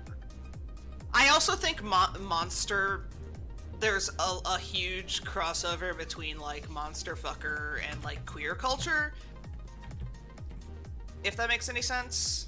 And somebody with more more of a brain cell than me could explain like, you know, the whole like gays being seen as monsters, we see ourselves in monsters kind of thing. So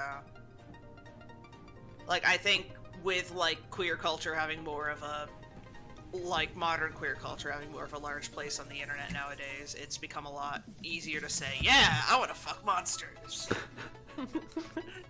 And everyone being like, oh, it's just what the gays do. Those silly gays. Just going after Mothman again. What can we do about it? Nothing. They'll just go after anything. I mean, there was that one time when they like misclassified like the Babadook as like a LGBT like movie on Netflix. It's very funny. It just became a meme. I think I only heard of it, like, as the meme, or only after it was a meme.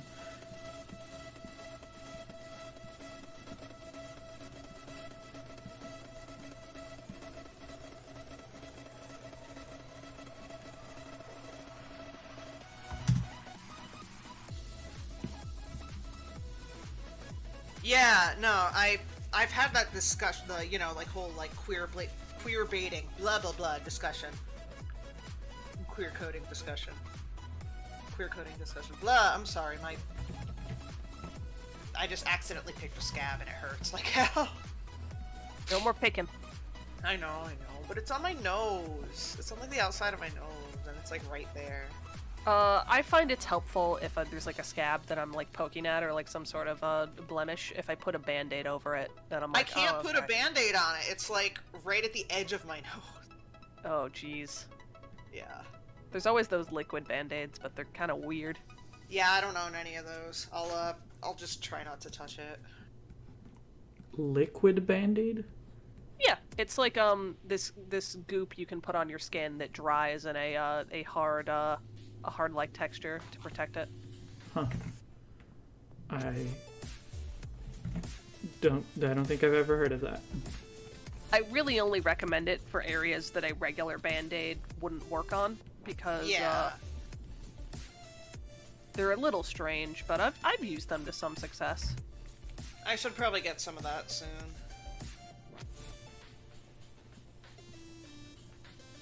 April, I know I finally got Julie to watch The Great Mouse Detective. Did you watch it with her? She did.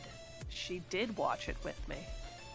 Don't you now agree that the only solution to queer coding villains is to also queer code the protagonist? Queer code the whole cast. Whole cast is queer. Great. They're all gay mice.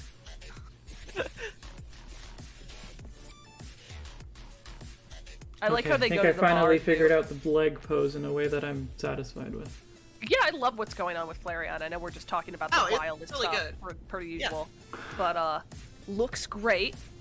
I really like the part in the Mouse Detective with the character that's clearly furry bait, and the main character does not care at all because he's too queer for it. Yeah.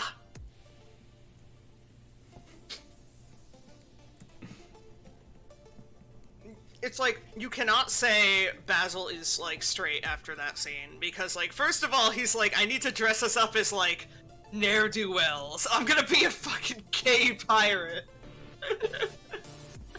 Which movie is The Great Mouse Detective? There's a lot of, like, cartoon mouse movies, and I It is an get them mixed up. old Disney movie that's basically Sherlock Holmes with rodents. I think the one I'm thinking of is the what's it called? The mouse that comes to America or whatever. Which one are you talking about? It's not that. Okay. That's an American Tail, I believe you're thinking of. Oh yeah, maybe. That's not technically Disney, but Oh, it's just cartoon mouse movie. Like they all blend together for me. Like what do we got? We got Great Mouse Detective. We've got American Tail. We have The Rescuers. The Rescuers, yes, that's the other one. But that one I know a little bit better, I guess. The Secret of Nim. It is like truly a bountiful harvest if you're looking for an animated mouse movie, which is someone who loves mice and animation, just delightful for me. But I don't know who else they're for. Yeah, I have no idea. They are for you personally. Yeah. I watched that movie for Radigan, and I have the Basil / Radigan tag on AO3 bookmarked for reasons.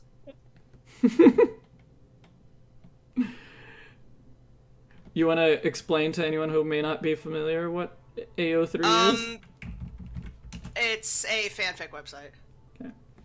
I think Florin probably knows because she's been talking about in chat the Light / L fanfic.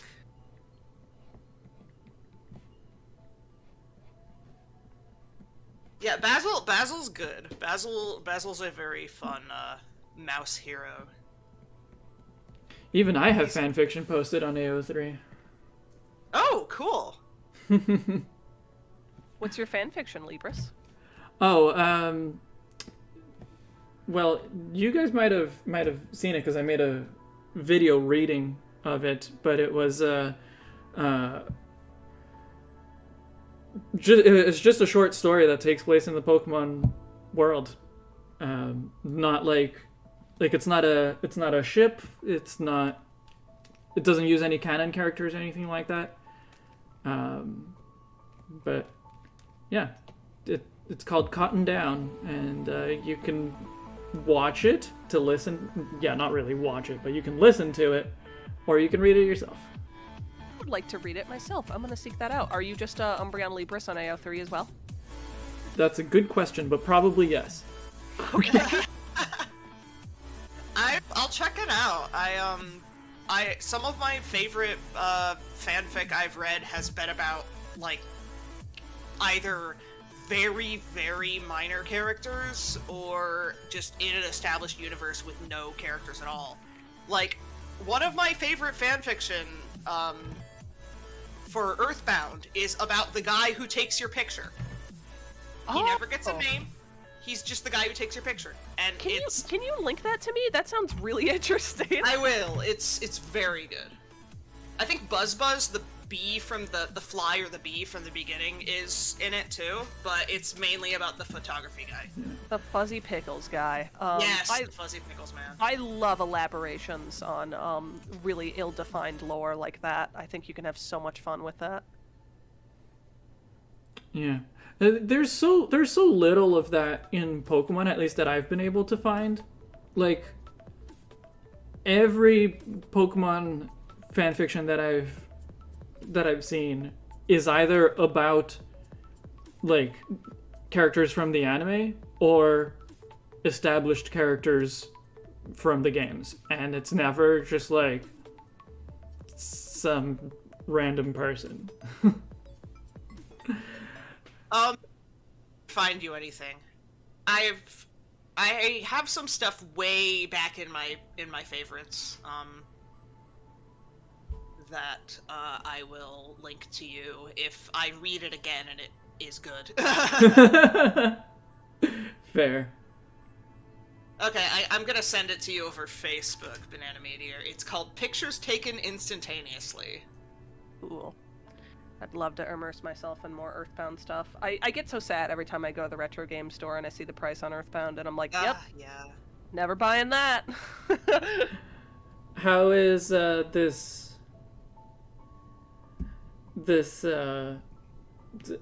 anatomy, pose, everything? Honestly, looks great. I really don't have criticisms.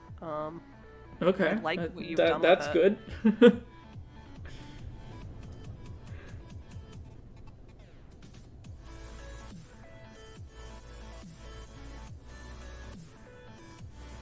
No notes. Okay. Yeah. In that case, I don't even need to bother doing another cleaner sketch from this. I can just put in the colors. Yeah, some of my favorite ships are ships that are undoubtedly toxic or would be terrible in real life. And I like them because I like the way the characters bounce off each other. It is fun to explore problematic concepts in media, which is a safe spot to do that in, where you can explore them and make a fun story out of it. Yeah. It also, you don't even need to give a damn about, like... You don't even have to justify... If your justification is, they're hot and I want them to fuck, I don't care, that's fine. If you write it well, let's tango. Let's do it. Yeah.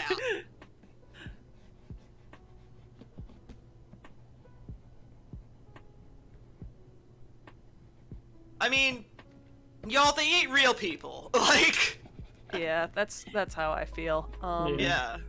It's never bothered me to see problematic concepts explored in a fictional space, but I understand. If you can't explore a problematic concept in a fictional space, where can you explore it? I know, exactly. Right? Yeah. I feel the same way. I can understand how it would hurt someone who has explored those things firsthand. That would suck. Yeah. But at the same time, I don't think that sort of media hurts anyone. Yeah. Like, and if you don't personally like it, like, you can just not read it. People on, like, AO3 and places are you know, usually very obvious about it, like, about warning people. Mm-hmm. Yeah, if Florin wants to read, like, I don't know, I don't feel like people on AO3 are actually causing grand societal change, in, like, you know, writing Elle and Light fucking each other or whatever. And then, like, if they want to write, like, enemies to friends to lovers, that's some of my favorite shit, is, like, enemies to lovers. Have you watched She-Ra? No, I probably should. Okay. If you like that kind of ship, highly recommend. Will do. I will make note of that.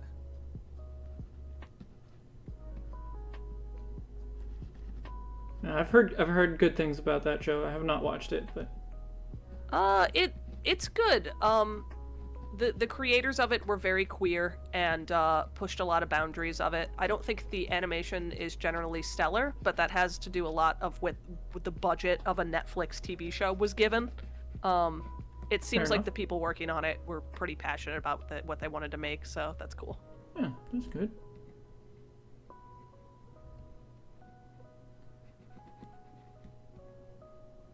And I love media with queer people behind it, where the higher ups are like, I don't know, and the media heads are just like, I'm gonna make it queer. I'm just gonna do it. The more you protest, the gayer it gets. It's getting gayer as we speak. My AO3 account is Mojanbo. I'll write it out in the chat. But I mostly follow some like smaller fandoms and just like character/reader stories right now. And Danganronpa stuff too. My OTPs, I like, let's see. Oh, Miyu and Kokichi from Danganronpa V3 is like my big one right now. I like, Henriken from Fire Emblem Awakening, Henry and Riken, obviously. Shrimp Shipping from the original Yu-Gi-Oh! There's a handful of them.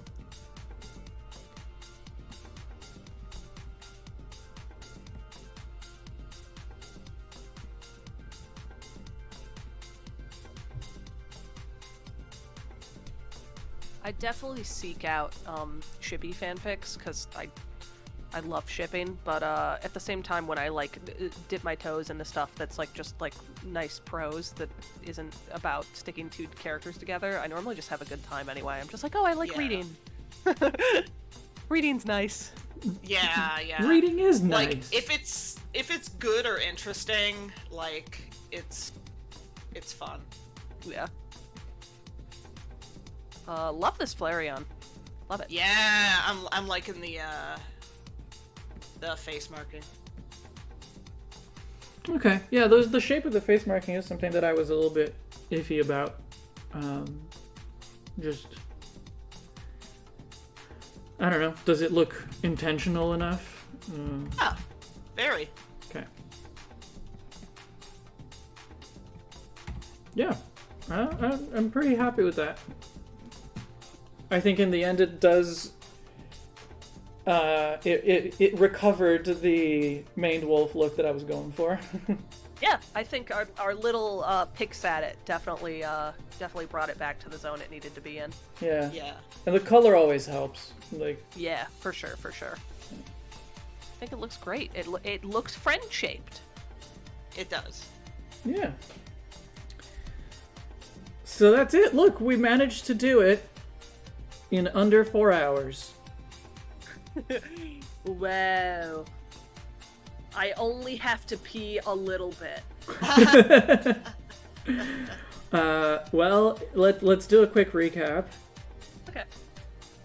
Here's EEVEE. Really happy with this one.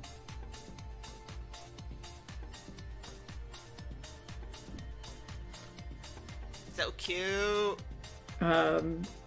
Something that I'll have to make sure I do when I do the final versions is that all of these have like some kind of color in their eye, and EEVEE has all three colors, obviously, but I didn't draw that color in for all of them.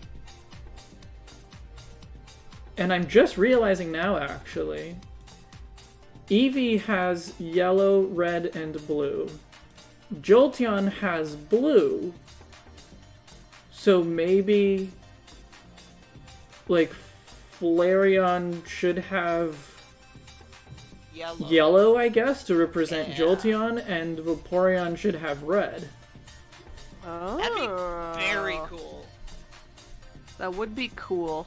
I think you're already pretty close with the yellow on Flareon if you just tweak the main color. The red on Vaporeon is where it gets tricky, though. Yeah, it doesn't. We don't already have that color in the design. I don't think the inside of the mouth would count. No.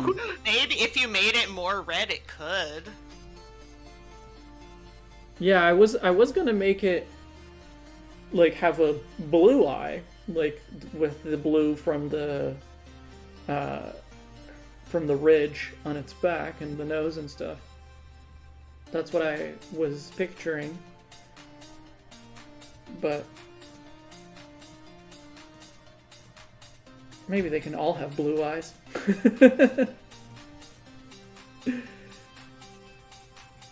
Yeah, I don't know.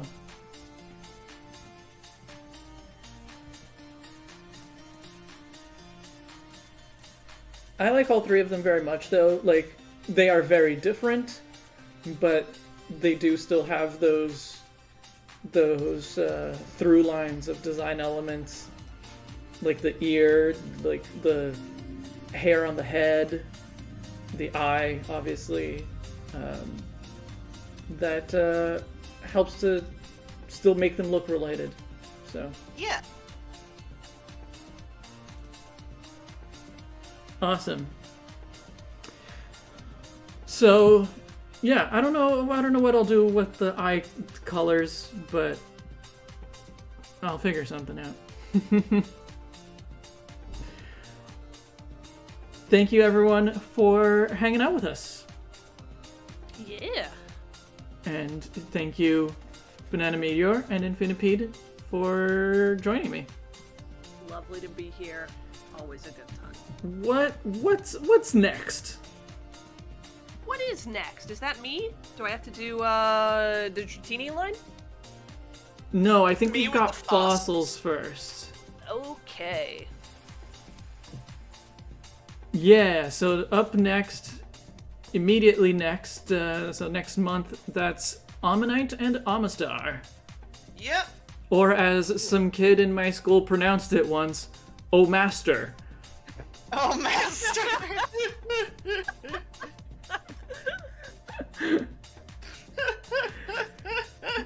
They were convinced that that's how you pronounced it. Oh, master. And you were like, not in school, John. That's too kinky.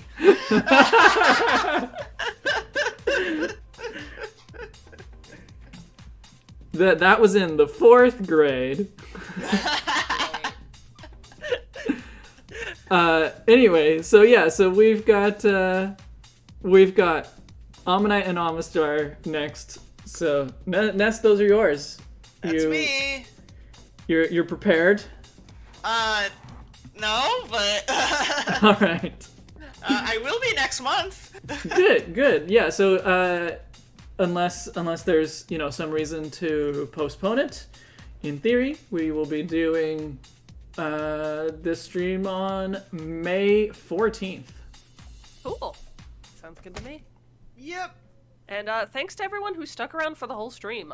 I'm glad that we could provide entertainment for you for almost 4 hours. Good lord. Yeah, and like I know that sometimes the 4-hour streams can end up feeling like a slog a little bit.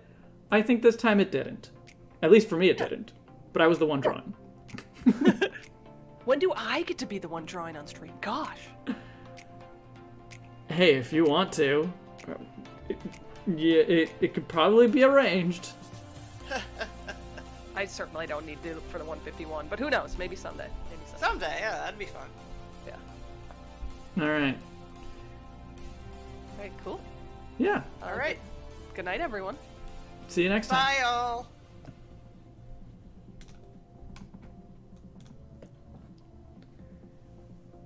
All right.